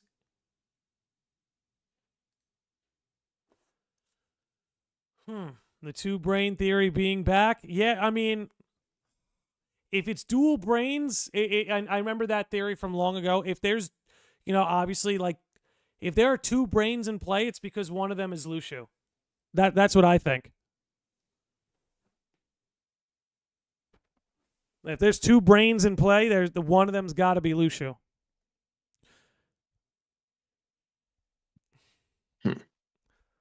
I do wonder if Ven has his memory back. Does he remember what he read in the Age of Fairy Tales? That's an interesting conundrum about the future of Kingdom Hearts, is what's going to be up with Ventus's memory. Is there another point or something I should pull up for you? Yeah. Or I was just going to comment on for a second that it'd be kind of wild if, since Ventus is a Heart of Pure Light, and Hearts of Pure Light, whether it's Kairi or Ventus, although Kairi has a little bit of a special case being a Princess of Heart and all, but wouldn't it be wild if like he actually like could feel like that's Brain behind the mask of Xigbar? Wait, say that again. Say that again. Since Ventus is a heart of pure light, and hearts of pure light, or even hearts of pure darkness, have like very unique capabilities about them. Wouldn't it be wild if Ventus, now with his restored memories, seemingly, if he's able to actually feel the presence of Brain behind like the mask of Xigbar? Yeah, okay, because the first thing I was going to say, why couldn't the others, like Marluxia and Larxene, but then like you said, Ventus is a heart of light, so maybe that can give him the power to do something like that. Maybe that could be interesting. All right. So next point, I'm going to talk about some more stuff about the whole Ventus angry look thing. All so right, if you want to pull up any of those scenes. I'll pull that scene up. I had these going in chronological order. So this the Birth by Sleep scene, the Days scene, when he meets Sora in Cage 2, and then in Dream Out Distance. Okay, let me just pull up the 358/2 scene. Perfect. Right here. Okay, the floor is yours once again. Got it pulled up. Alrighty. So this third point, I feel like it's a bit of a weaker point compared to the previous two, but I think it's worth noting. But this is, like I said, about the whole Ventus angry look thing that's been repeated throughout the series. So chronologically, it starts off. The first mention of this term, if you want to call it that, is a decade ago with Braig and Ventus in the Keyblade graveyard at Birth by Sleep, where he's like, "Oh, so this kiddo thinks he's a full-fledged Keyblade wielder. He certainly got the angry look down." And then he gets referenced by Xigbar in Days when confronting Xion, where he says, "What a blast from the past. Of all the faces, why do I look at her and see yours? Why is it that you always have to glare at me like that?" And it's interesting that term always implies that it's been more than once, which is strange because he, according to this so far, he's only met Ventus at that battle in Birth by Sleep. Can I jump in?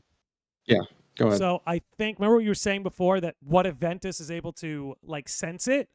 What if like because Ventus's heart is within Sora in such a like in such a base and root form, that because Xion is there, and again it's like that raw Ventus heart of light, the reason why Xigbar keeps catching that glare is because it's like that Ventus is in there going like, "What are you up to?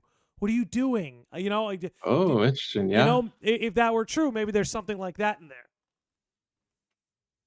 One thing I did just think of a little bit earlier when you were showing that scene was that before Braig goes, "Oh, so this kiddo thinks he's a full-fledged Keyblade wielder," Ventus is like shaking and like gritting teeth, and he goes, "Shut up!" And then here we are in Days right after he says, "Why is it that you always have to glare at me like that?" Xion says, "Shut up," and then strikes Xigbar. Oh, so that's interesting.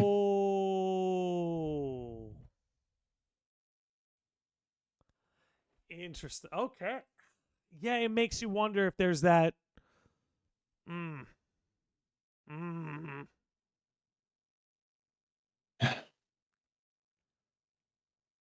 This is the one scene to me that's the biggest tell.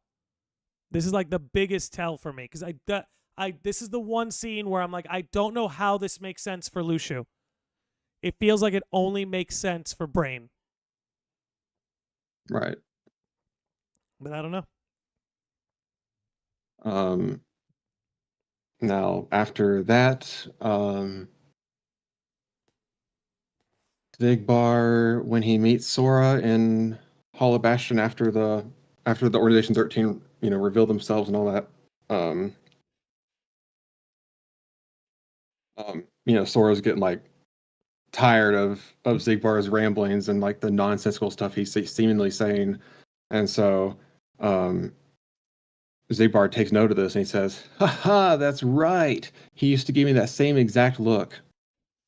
So there's another mention of that Ventus angry look. And then it gets brought up yet again in Dream Out Distance where Sora, is like, where he kind of tells off Xigbar of like, at least I know who to blame for it. And then Xigbar looks back and says, "Ooh, I see you still got that angry look down." Yeah, he So keeps coming back to that. yeah, and I'm going to send you a scene that will be relevant to next segment of this point, and it's time coded too. Perfect. Let's pull So, this up. So I'll go ahead and start talking about this part. So you could say that Xigbar is referring to Roxas and not Ventus. I believe the only moment we see Roxas angry with Xigbar being somewhat around is when Shion quote-unquote flew the coop and Xigbar bashes Axel for not clipping her wings.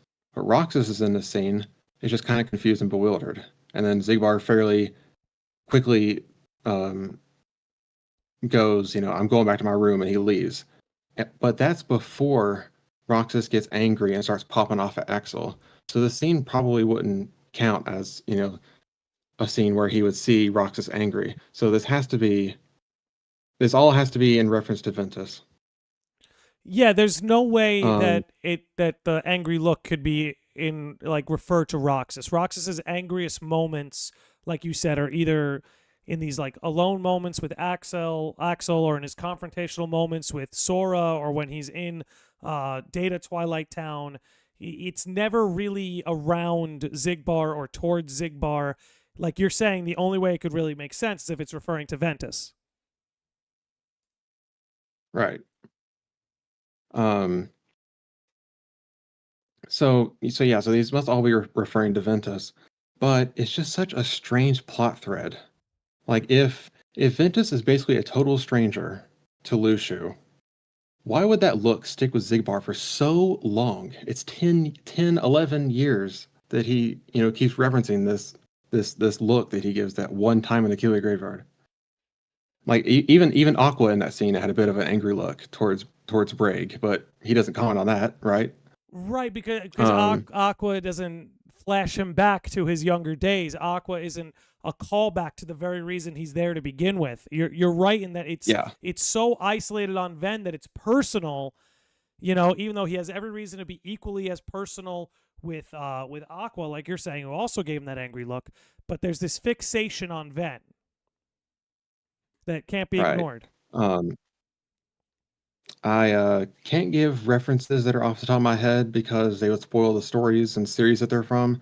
But from like a writing perspective, usually when a character brings up that someone's face reminds them of something, whether it's, usually it's not a stranger, right? And it's of like, it reminds them of like a close friend or even a lover from the past. So it's just weird that they would keep this thread going for so long, both in the world of Kingdom Hearts and also in our real time. Or who would be basically a total stranger to Lushu. Like, he probably knows of Ventus because he seemingly, at the end of Union Cross, knows of the Union leaders, but that's all. He just knows Ventus by name, right? So that's like all he would even know. Yeah, it wouldn't be anything personal. It wouldn't be anything that irks him. It's not often. There's few times you see sort of Xigbar off his game, right? You see it at Dream Drop Distance in that final confrontation with Sora, and you see it, again, right there against Shion in that moment. It's like it's one of the few moments, it's one of the few things that can make him lose his edge. Right, and you can see him kind of change his mood a bit, almost like he's being taken aback a bit in some of those some of those circumstances where he comments on it. But so like if he's Brain instead, it makes a lot more sense as we brought up earlier. They were friends for a good while, so there's surely bound to be moments where one got angry at the other. But is there any of that we see on screen? Not really, except for one part, kinda. And I'm going to link this to you as well.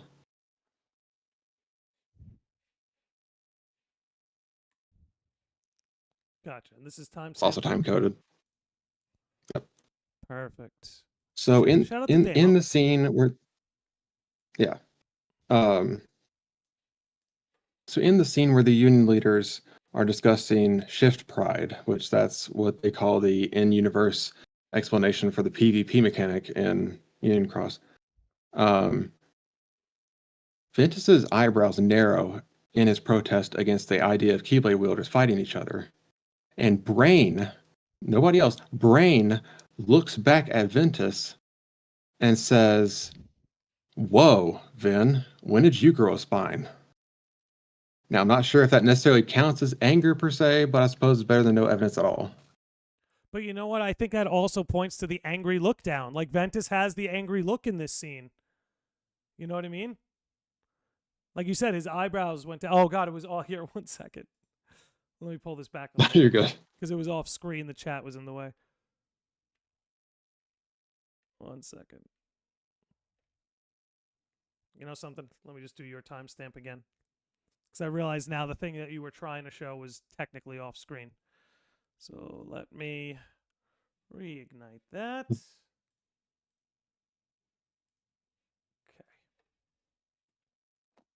A little bit of live production here. Okay.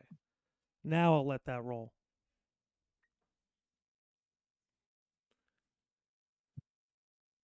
Because you said, yeah, right there. You could see it now. Ven's face is like a little bit appalled. I'm actually going to expand this just a little bit so people could get a better look at Ven.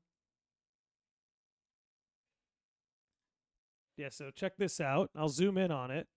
If we see, Ven has the angry look in this scene.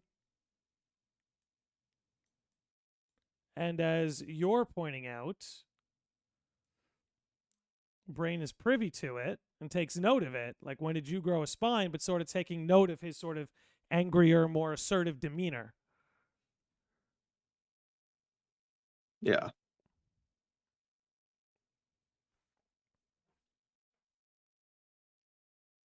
Interesting. Yeah, again, it's in like this like really minor scene that is not necessarily like main story related, but it's canon, so I mean it's something. Yeah. Yeah, it's got to mean something. Yeah. So with that one, that's all of my points that are in support of this theory. So you said now, you had one like major one that goes against it. I would be interested in actually hearing that one. I was going to refer to the unsure one, unless you wanted me to just to skip down to that for now and then come back to the middle one. Come back to the unsure one. I feel like it's a good middle ground. Oops, Okay. 1 second. Go on. All right, so for the against, I'm going to share with you a link to the Cage 3 Ultimania, the interviews that are in that. Just because I can't really timestamp a interview. So just like Control F and type in Lushu and you'll find it. Gotcha. So in the Ultimania, Nomura has stated that Lushu is Xigbar. I'll let you go ahead and read that Q&A quote. Yep.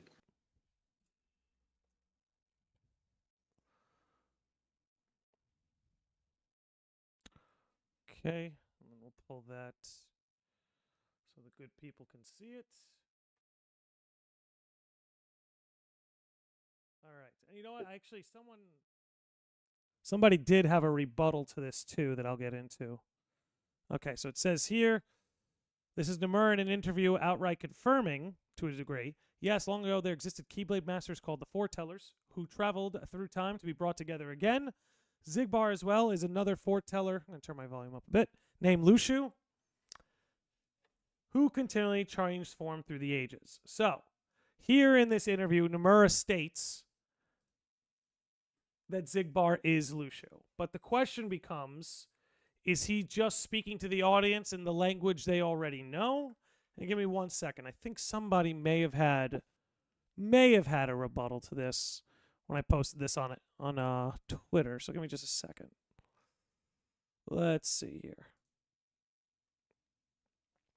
Where is it? Perfect. Yep. Shout out to KHML Tomorrow. They actually posted this. Okay. Yeah.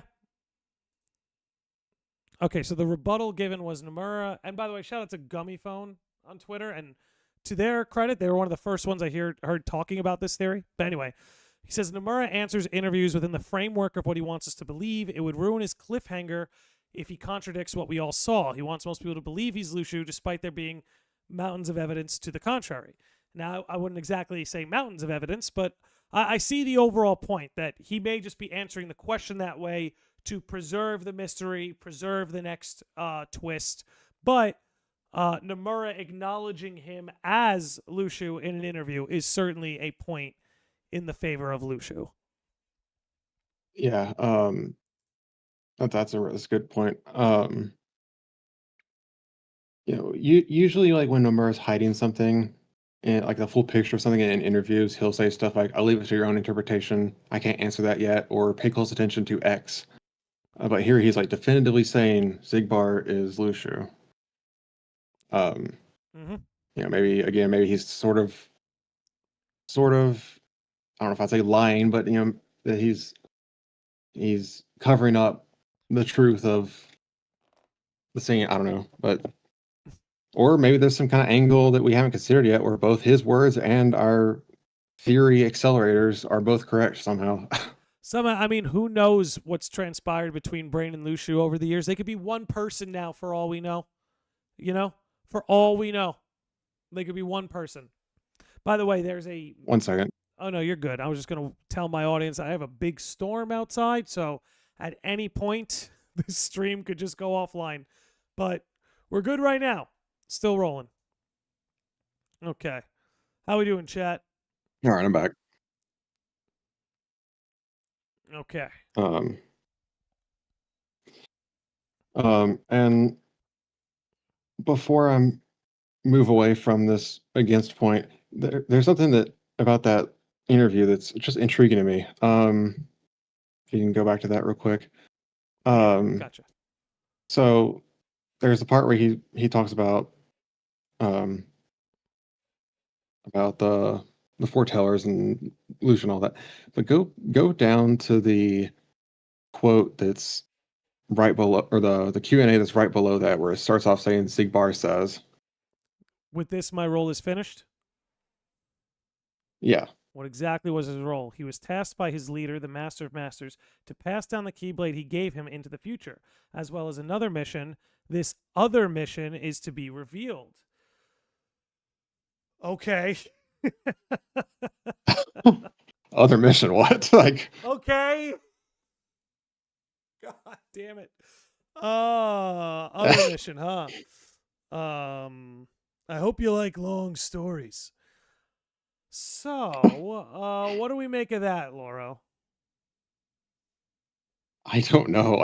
It's because the way he words it, and it's implied that whatever that second role is, it's from the Master of Masters. But for all we know, in the future, as well he as was just supposed to. Mission.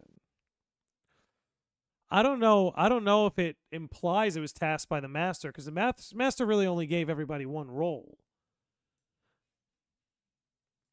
Yeah, but it right says pass down the Keyblade as well as another mission. It's like this other mission is to be revealed.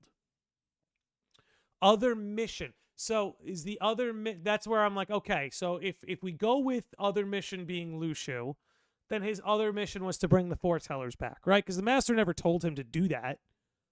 Ultimately, the Master never told him to outright do that. So maybe that has something to do with it. Maybe the role has something to do with the black box.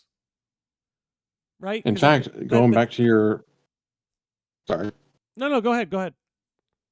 Oh, I was like, going back to your previous podcast, you were mentioning the idea of splitting an atom. So maybe that's what that secret mission is he's getting the foretellers back so that they can be on that side of reality for when he's going to do his crazy light versus darkness on both sides thing. So for those who either are just joining us now or didn't watch the last episode, we ended up, Chat and I and all of us here, ended up crafting a theory where essentially Xehanort got light and dark to clash in the world of Kingdom Hearts, bringing the black box into reality and sending Sora into unreality. We surmise what the plan might be is to get light and dark to clash both at reality and unreality at the same time, and maybe that opens a third vortex or a third ceiling that gets shattered. So we were maybe that's the other mission to be revealed, like you're saying. Maybe the foretellers were brought to reality because they're going to clash there, and the dandelions are all being shuffled into unreality, and there's going to be a clash there. So yeah, maybe that could be it. It just kind of depends on like where the foretellers were being kept. The little blue light kind of implies final world, but maybe they're somewhere else. Like, hard to tell. That's the other thing, is where were they pulled from? Excuse me. And well, actually, he says, yeah, in the last, oh, that's so weird. Yeah, in the last answer that he gives, he says, call the foretellers who traveled through time to be brought together again. Wait. So they're not. So if they're coming for the final world, then I would assume they'd be present, but they're seemingly time traveled, maybe with replica bodies. I don't know how this. Hold on. Oh, no, man. Okay, long ago there existed Keyblade man called the Foretellers who traveled through time to be brought together again. So, you know what happened? You know how? Oh, I think I know what happened here. So you know how for the Keyblade War in Kingdom Hearts 3, Xehanort pulled the organization members from like just before the moment they despaired? You know what I mean? How he did that? Does that make sense? Yeah. I think the same thing was done with the Foretellers, is Xigbar pulled them from the moment right before they died in the Keyblade War. You know what? Maybe that's why he was waiting on the Keyblade War to finish, because then he would have replica bodies left over to do it with. What if igniting a Keyblade War basically opens a portal that accesses other Keyblade Wars? Like it almost becomes Keyblade Wars are like this wormhole through time in which things can be pulled in and out of. So like the black box, the foretellers, these were all things pulled out of the Keyblade War, because maybe when you ignite a Keyblade War, like I said, you're sort of opening up these ripples in time, these holes in time where things can be shuffled through. Just like how Sora was connecting all the keyholes in Remind, something like that, but it's different Keyblade Wars. Something like that, and that maybe the arcs were a way to try and compartmentalize something like that. I don't know. Interesting. Let's see. Xehanort does know the power of waking in Quadratum. Maybe they were in Quadratum after the war. Xehanort helped with the... Yeah, we don't know. We don't know if Xehanort... We don't know how much Xehanort really knew yet. We still need to get a handle on that. Okay. Wait, that's a good point. Shadowflare kind of brought up a good point. So if the foretellers are brought to the present with time travel, then what the heck was their medium? Or mediums, rather. Could be what's in the box. Oh, maybe. Maybe the master might have put something of theirs in the box, right? Why? You'll see. Like I gotta get these foretellers from this moment in time to that moment in time, but the only way I can do that is by igniting these Keyblade Wars through time.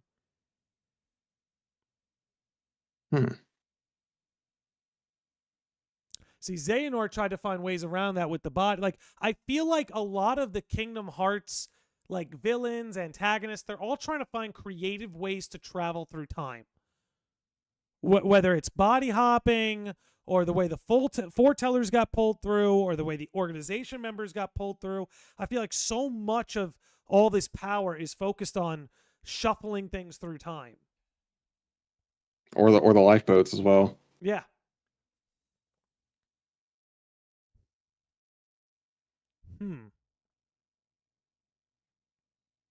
Okay.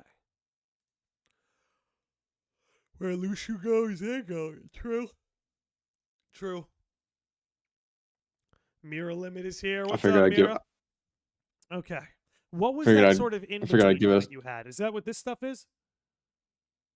No, it's a point I haven't gotten to yet. Okay. I was thinking of giving the chat a second to breathe since we've been talking so much. We've been going. If Well, listen, that's all man, right. I'm booked for reconnect until 10. So I was gonna split it up between this podcast and a stream, but no rush here. Oh. No rush. All right. Okay. Lifeboats are the cloning machines in 15. Yeah, but we can't even treat 15 like Fabula Nova Crystallis anymore. And, I feel like maybe somebody will get mad at me for saying that. Does that mean Keyblade Wars are facing fixed points in time? Like canon events? I guess. I don't know. Something kind of interesting of the heart conversation of being one person. The completed Keyblade meets the description, doesn't it? Let me say that again. Something kind of interesting on the heart conversation of being one person. The completed key. Oh, I see what you're saying. That like if Lucio and Brain somehow melded into one person, it would be kind of similar to the clash of light and dark forging the Keyblade. I guess I see what you're poking at there. I'm picking up what you're putting down. Okay. A heart of absolute light and a heart of absolute dark combining into one single heart to forge it out of.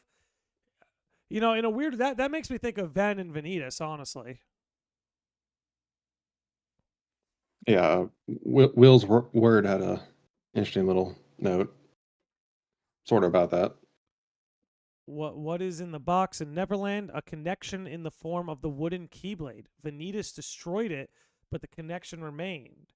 Mayhaps it was the same in the black box, but on a grand scale? Netherland, connection in the form of a wooden Keyblade. Okay. But may...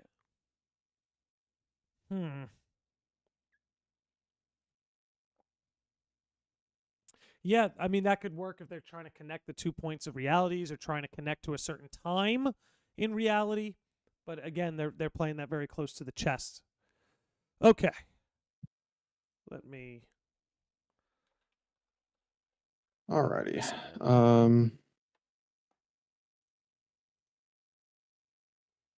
So, for this middle point that I have that is kind of neither here nor there, we're gonna look at everyone's favorite, totally not confusing segment, the secret reports. All right. So I sent you a link to that. Perfect. Everyone's favorite. Everybody's favorite. Okay, let's pull these up. Which one do you want me to pull up? Just 11 through 13, which are the ones that are Lucio seemingly is implied to have written. Gotcha. Give me a second. I'm just gonna make this a little bit bigger for you. Okay. Which ones again? Sorry. So, 11 through 13. 11 through 13. Gotcha.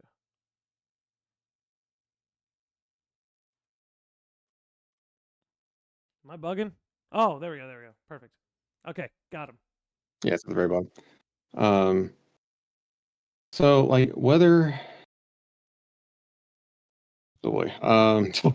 whether involving this theory or not, even like casting this theory aside and just like looking at it as a normal Kingdom Hearts fan or something, I don't know. These 3 reports that are implied heavily to be authored by Lucio are just so strange to me. Like Lucio referring to watching over the course of events from a distance, and yet he takes the frontline mantle of a Keyblade wielder as Bragi, and even participates in that like last battle in Dark Road, or Odin, if we go with your theory that you had. But I would like to note,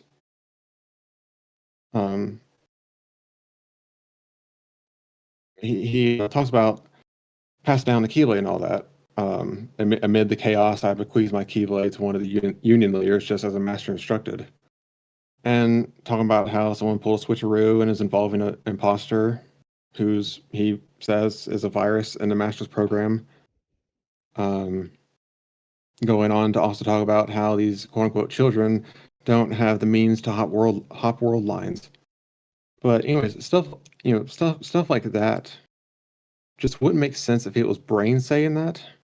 But with some of that, he'd do, or with some of that, okay, let me rephrase. So it wouldn't make sense. It wouldn't make sense if Brain was saying all that because he'd be basically speaking about himself from a indirect third person. Now, granted, we don't really know. This secret report is true, but we don't really know. We don't really know who he's writing this to, or where, or when, necessarily. But it is interesting to me. This is a very interesting thing. Is that he refers to the Union leaders as the Five, and he refers to the Foretellers as the Lost Masters. As he says, like the Lost Masters will awaken, right? Mm-hmm. Even in the same exact report, which I believe is report 12, which implies they are indeed separate terms. So if that is the case, then Lushu in this report desires to meet the Five once more, and that would he's wanting to meet the Union leaders again. It seems like he has so much. I think I know what you're kind of getting at here. It based on these reports, he has so much more of a pining for the dandelions than he does the foretellers. Like just based on his language, he seems to be romanticizing the Five more than the foretellers and Lost Masters. Yeah. And he says in the 13th report, soon being reunited with his old companions, which I feel like makes more sense if it's Brain talking about the Union leaders and not Lushu talking about the foretellers, because he was really impersonable with them, even in back cover. Like Lushu was always the odd one out between them. Again, it does. The idea that Lushu is so desperate to reunite with them isn't clicking, especially when we saw him reunite with them, and it's not like he was like overcome with like a joy. It was like a joyous reunion. It was almost like a mischievous reunion. Meanwhile, the man writing these reports seems to have like a very romanticized desire to reunite with the dandelions. Exactly. Yeah, go ahead. Meeting the Five once more is probably the reason why he took Subject X away, assuming that she's gold, right? And just like you're saying, like we never see Lushu ever interact with the foretellers, except for that one pre-War Bell scene of Ava on the hilltop or whatever. Yeah. Like there's not really any evidence, as far as I know at least, that Lushu was ever quote unquote like friends with the foretellers. Like they know of him and he knows of them, but like I don't know, like like it also just makes sense from the master's perspective to isolate Lushu from the others so that he doesn't gain an emotional attachment to the foretellers and disrupt his given role and get worried about them and all that kind of stuff. Because when Lushu in Union Cross is protesting, like this in the scene that's like an extension of the Case of Lushu scene. I guess you can pull that up if you want to. Yeah. I actually I didn't have this hot linked. No, you're good. But, You're good. Okay. Just I got like 500 scenes pulled up. Okay. Case of Lushu, KH back cover. Should be able to pull that up easy. There we go. Just put it on loop. Throw it in the background. The floor is yours. So like when the master tells Lushu of like his plan, and they have the whole scene where he's talking and he's got the dive of the heart stained glass underneath them with the foretellers rotating around and all that. And then after that, Lushu's like a bit At least I think it's after that, or maybe in another one of the scenes in that room. But anyways, um, Luciu seems a bit like he starts like protesting. He's like, there's too many people being sacrificed. But the thing is, when he says that, he's not referring to the foretellers. He's just referring to the dandelions. Yeah. So there's like there is no connection really between Luciu and the foretellers, but there is between Luciu and, well, for the most part himself. But he has something a little bit for the dandelions. So this can kind of be good. This can kind of be like a two-way street where it could be Brain referring to wanting to meet his friends again, and it could also be just Luciu just having this attachment to the dandelions, probably because maybe he pities them or something. I don't know, but And well, I almost feel like because Luciu's been plotting, right? Like part of that is Luciu was plotting, and I think when he deliberately says to the master, like, "Hey, so can I watch over them?" I almost feel like he was creating an alibi, so the master wouldn't be suspicious when that who is supposed to be Luciu is Brain, and they have a fixation on the dandelions. I feel like Luciu almost brought that up inadvertently as almost like an alibi. Like if this were to be the true scenario, that would be Luciu talking to the master and being like, "Oh, can I just watch over him?" So that there's no suspicion when Xigbar is recruiting Marluxia, recruiting Larxene, looking after Subject X. It's all par for the course because he asked the master if he could do that. But maybe that was just a cover for Brain all along. I don't know. Then I have a little addendum for this point. I mentioned earlier about how Luciu in the report, either 11 or 12, refers to watching over the course of events from a distance, and yet he takes the mantle of a Keyblade wielder and fighting and all that stuff as Broggy, supposedly.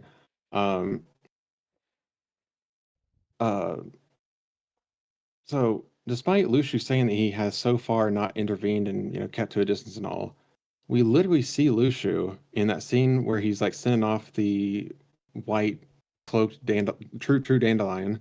He's literally saying, as he's messing with the keyboard, activating the pod and all that, he says, "I'm here because your friend, the Master of Masters, told me to be. Said I could watch what happens, but not to act. Look, but don't touch. He always said the strangest things. But I've thought about it for a long time, and I think I know what he meant now." So, like, these reports are so weird to me. It's well, like, look, don't why... touch. Like, how much of a 4D chess game is going on here, right? So he's like, "Oh, I think I know what he meant now." Maybe he wanted to get Brain involved. Maybe he wanted, for say, he's like, "Look, don't touch," as in like, "Hey, you yourself can't tamper with anything. You need a proxy. That's why I'm telling you to pass your Keyblade down to those who can do your bidding for you." Because for reasons unknown, Luciu himself seemingly is not allowed to make these interferences for reasons that we don't know right now.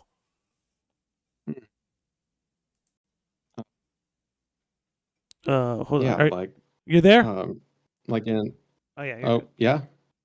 No, the rain is just coming down crazy where I'm at right now. So I'm just making sure I'm still connected. But yeah, like the whole idea of the traitor in back cover and all that stuff, like, it's supposed to be, I guess, Luciu technically, but the Master just kind of sets it up, the whole thing, to where it makes the foretellers start to doubt and their trust in each other, and that eventually leads to the Keyblade War, which is what the Master wanted. He wanted the world to be destroyed from a Keyblade War, and so they can move on to the next and send the dandelions, into a new world line. So do you think it is possible that maybe the Master's doing something similar with Luciu, where he's kind of like telling him, like, don't do this, but it's like almost like trying to tell like a 5-year-old not to touch something, and they're going to touch it anyways because they want to, could you see being something like that, where like he's in a way prompting Luciu to do the opposite of what he's telling him to do? Yeah, I could see he's totally baiting Luciu, like trying to access that rebel in him, knowing that, if he tells him not to do something, it makes him more likely to actually go and do it. I think that's completely plausible, personally. Whether or not that's what's going on, I'm not sure. I mean, he clearly wanted to tap into Lushu's, I mean, no pun intended, he wanted to tap into Lushu's heart and sort of tempt him with the vision of sacrificing the foretellers for the greater good and seeing how he would react. It seemed like he was pushing Lushu to want to betray him. Whether he was treading the line between betraying him without actually touching or interfering, I don't know. But he's definitely rage baiting Lushu into betrayal. Right, which in a way that kind of fits with Lushu's name origin, lust. Mm-hmm. In a way, huh? Yeah, interesting. Yeah, exactly. Like that having to, and again, we're talking about lusting after a Keyblade, lusting after this prophecy, lusting after power, things like that. He's being told to abstain from all of that. Like, hey, you can't touch, you can't interfere, you can't stimulate, you have to abstain, you have to resist. That, yeah, all their roles fit right into both their sin and corresponding virtue. All of them. It's so well done. Right, yeah. Kingdom Puns has a question for you. Gotcha. Is the leaks from Missing Link's story acceptable to bring up here? They seem relevant to this topic. You know something, Kingdom Puns? Let's omit it for now, because there might be people who would rather wait for that to be delivered to them than for... Let's just hold off on it for now, but I would love to do an episode one day that talks about all of that. So we're going to hold off on that for now. All right. So I have one last note. It's not long. It's not nowhere near as long as everything else. You're fine. Go right ahead. It's a paragraph. But let me get some water real quick. Take your time. Oh boy, here we go. Shoot. So I feel like this last note of mine might make you lose your marbles. But I mean, to be fair, we are Kingdom Hearts fans. We've all lost our marbles. Such is our nature.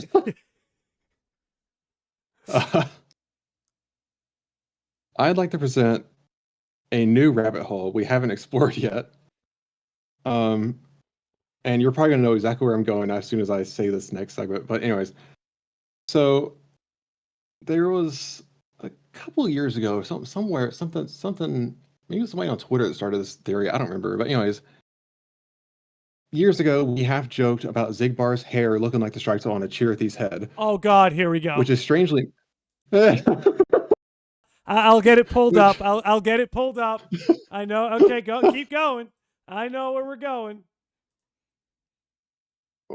Which, those stripes are strangely missing from Braig's hair. So I have to ask, how do you think Brain's Chirithy plays in all of this? He's definitely a bit more of a unique Chirithy compared to the others. He's got the hat and the boots and all that stuff.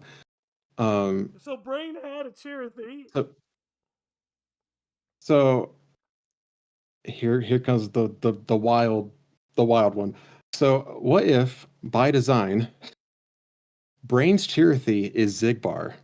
Brain went to Scala, as we saw in Unicross's post-credit scene, or maybe while his Chirithy is Xigbar, Brain is Braig, which it sounds silly at first, but it makes so much sense to explain the off-model weirdness with that darn scene with young Xehanort and Braig, where he's in modern day, but he still has the slick back black hair, and he doesn't have those gray Chirithy-like streaks. Okay. I will combat. And then there's Go ahead. And then there's. You finish. Go ahead. You're good. But yeah, and then there's Lushu, who went off to wherever he went, become Odin, become Luxord. Who freaking knows at this point? But all right. On that note, I'll leave that discussion to you. All right. Look. I am. This is a callback to the Sunny Nova stream where he lost his mind about people in Chirithys. Cheers becoming that's one of my favorite. It was with Freya, yeah. Yeah, easily one of my favorite live streams from any Kingdom Hearts creator ever. So the silver hair on Xigbar, I thought, because I've thought about this, and I've definitely heard the Chirithy theory. I thought, if anything, it might have more to do with Xehanort than anything else. That now Xehanort is also in on this with Brain and Lucio. Because the eye is still yellow too. And again, that could just be a darkness, right? It could just be darkness, a true darkness. I know that's like the prevailing theory. But like if we're looking at Xigbar with the yellow eye and the silver hair, I don't know. It screams Nort to me. Like he never got unnorted because he never actually died like all the other organization members. He just faked his death. So I almost feel like he's preserving the Nortification of himself. That would be my theory as to why he has the silver hair still, the yellow eye, because he was never recompleted because he faked his own death. And so when he got Norted, whenever he chose to get Norted, he's still technically Norted. So I don't know. That's my crackpot theory about his questionable appearance at the end of the game. Yeah, like well, I mean, even then, like, wouldn't Bragg in that recoded scene, wouldn't he be Norded? I mean, he had the yellow eyes, but he still had that slick black hair. Again, it's just weird to me that like they would, because like the nobodies like Ienzo and Lee and all that, like we see them actually age. Xemnas is basically an older Terra with different hair color, like, but like I wouldn't think they would be so lazy to omit that with a model like. No, it's deliberate. It's definitely deliberate. Yeah. You're right, encoded, it's not there. Oh, shit. God damn, 1 second. 1 second. What Chirithy does to this series? Well, oh, it's the little things. Wait. But he's got the silver hair in Kingdom Hearts 2. Yeah. But you're saying encoded, he... Let's look at Dream Drop coded is supposed to be. Let me pull up Dream Drop. Got it in Dream Drop. Like coded is implied, like the secret ending scene with young Xehanort and Bragg. Like it's implied that is after Xigbar has died from his KH2 boss fight, and he gets turned back into a somebody. So it's just weird. It's inconsistent. Yeah, okay, David, to catch up to speed, you're saying you're a little lost. The point being brought up here is that if we look at this scene here, he's Norded, but the hair is still slicked back. What happens between the end of Coded and Dream Drop Distance that now this silver hair is now part of his look? Right? And then, we see it here, we see it in KH3. Yeah, I understand. Like some people are proposing that it could be age, but like no time passes between. Like very little time passes even between KH1 to KH3. Not enough. Trust me, my hair's been going gray for years. It didn't go gray that fast in like 2 years. So, I don't know. And even like the hair color aside, like Xigbar has that big long ponytail that Bragg doesn't. Bragg's hair just goes to like the bottom of the neck, I think. Yeah, so like, I see your point. I had all that hair grow back. Like it's so strange. It's a good point. And a little bit on like the whole like Brain is Bragg and Xigbar note and all stuff. Is that he does say in that scene, I've got my hands full of my own plans, so maybe that's really but yeah. Look, I am unwilling to dive that far down a Chirithy rabbit hole. A Chirithy are people rabbit hole. You have to do it with Sunny at Reconnect just to spite him.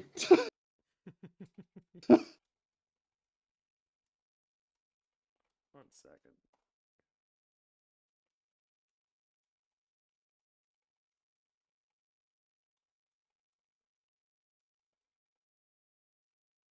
Okay. Let's roll this. Is that all the evidence and points that you had prepared for today?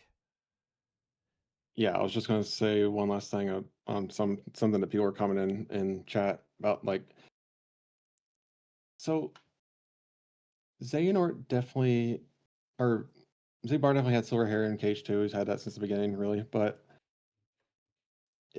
I don't like Cage 3 seemingly, I don't know if I'd say retcon, but it changed like the concept of what Nording is supposed to be. Because like it feels like, you know, if you look through Birth by Sleep Ultimania, Dream Out Distance Ultimania, like whenever they talk about, you know, Braig or Syax or someone that has, you know, like those like pointed ears and they've got like the yellow eyes and all stuff, he always says it's because of the influence of Xehanort.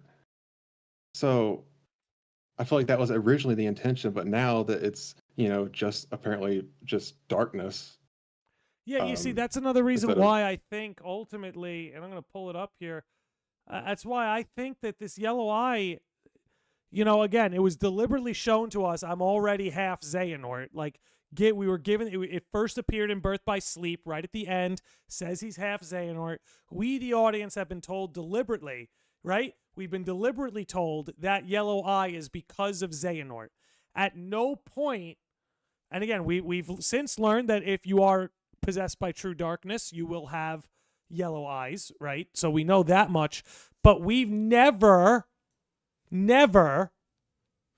gotten to a point where it's been shown to us that yellow eye now means something other than what it did. You know what I mean? That's why I'm so like hooked on. I'm like, I think Mr. Nort is involved here at the end of the day.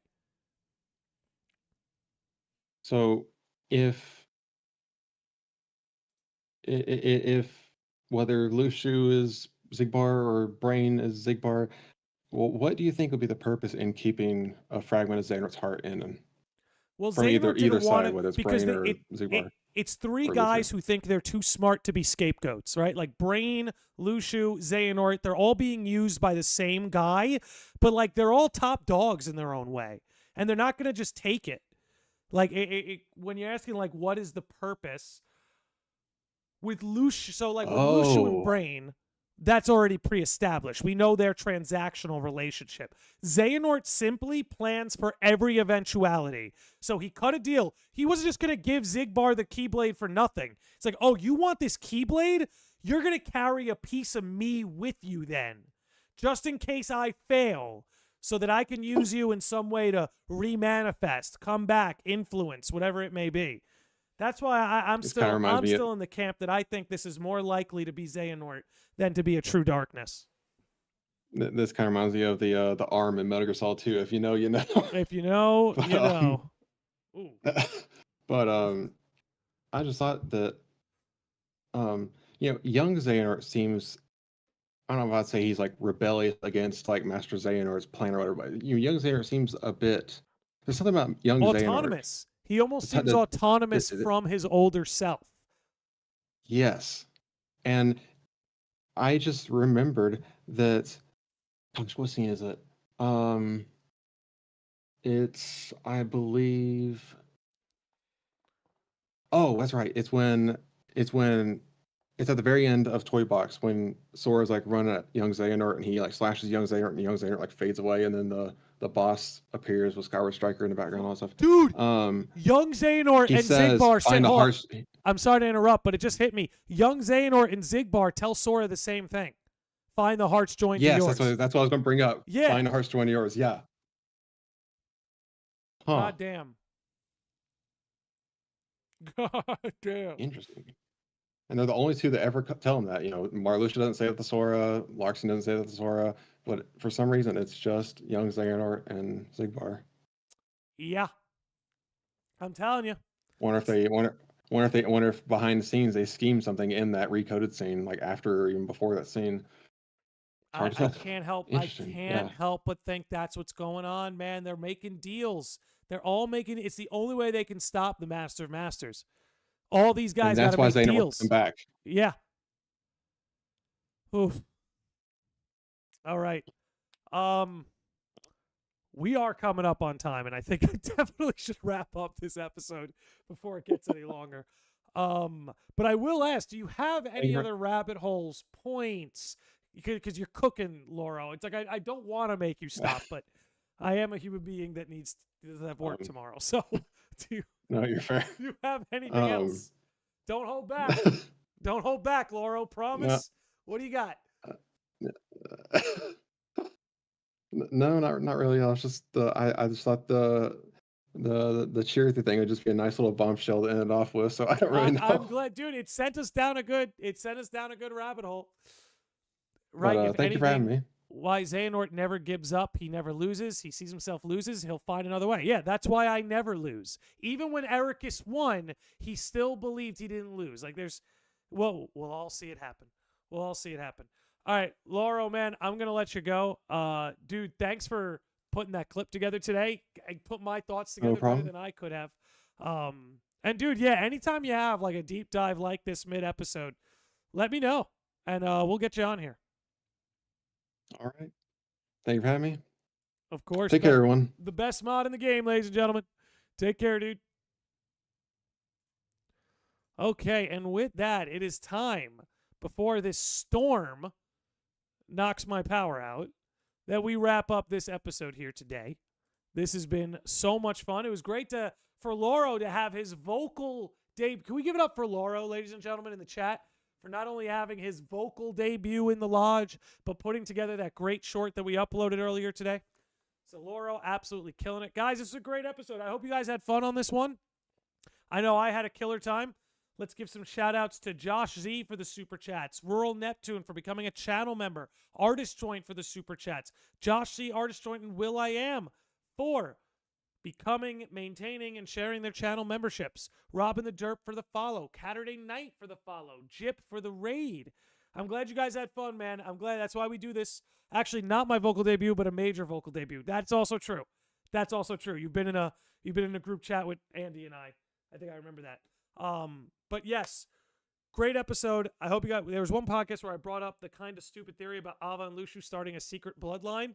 Hey, baby, we all got our fan fix, but who knows? Who knows? That could be where Luciu is. We're gonna wrap it up here, guys. I can't even talk anymore for the day. Thank you so much for hanging out. I had a lot of fun this episode. I hope you had a lot of fun. We're wrapping it up. Give me a second. Let me get some tunes for the people that we could see you out with. Again, you guys were awesome. I absolutely can't get enough of this kind of stuff. Yeah, you guys rule. Reconnect is this weekend. Make sure you're following KH Guides. We have a lot going on in the world of Kingdom Hearts this weekend, so stay tuned. You guys are all awesome. We're going to see you on the next one. Love you all. Peace out.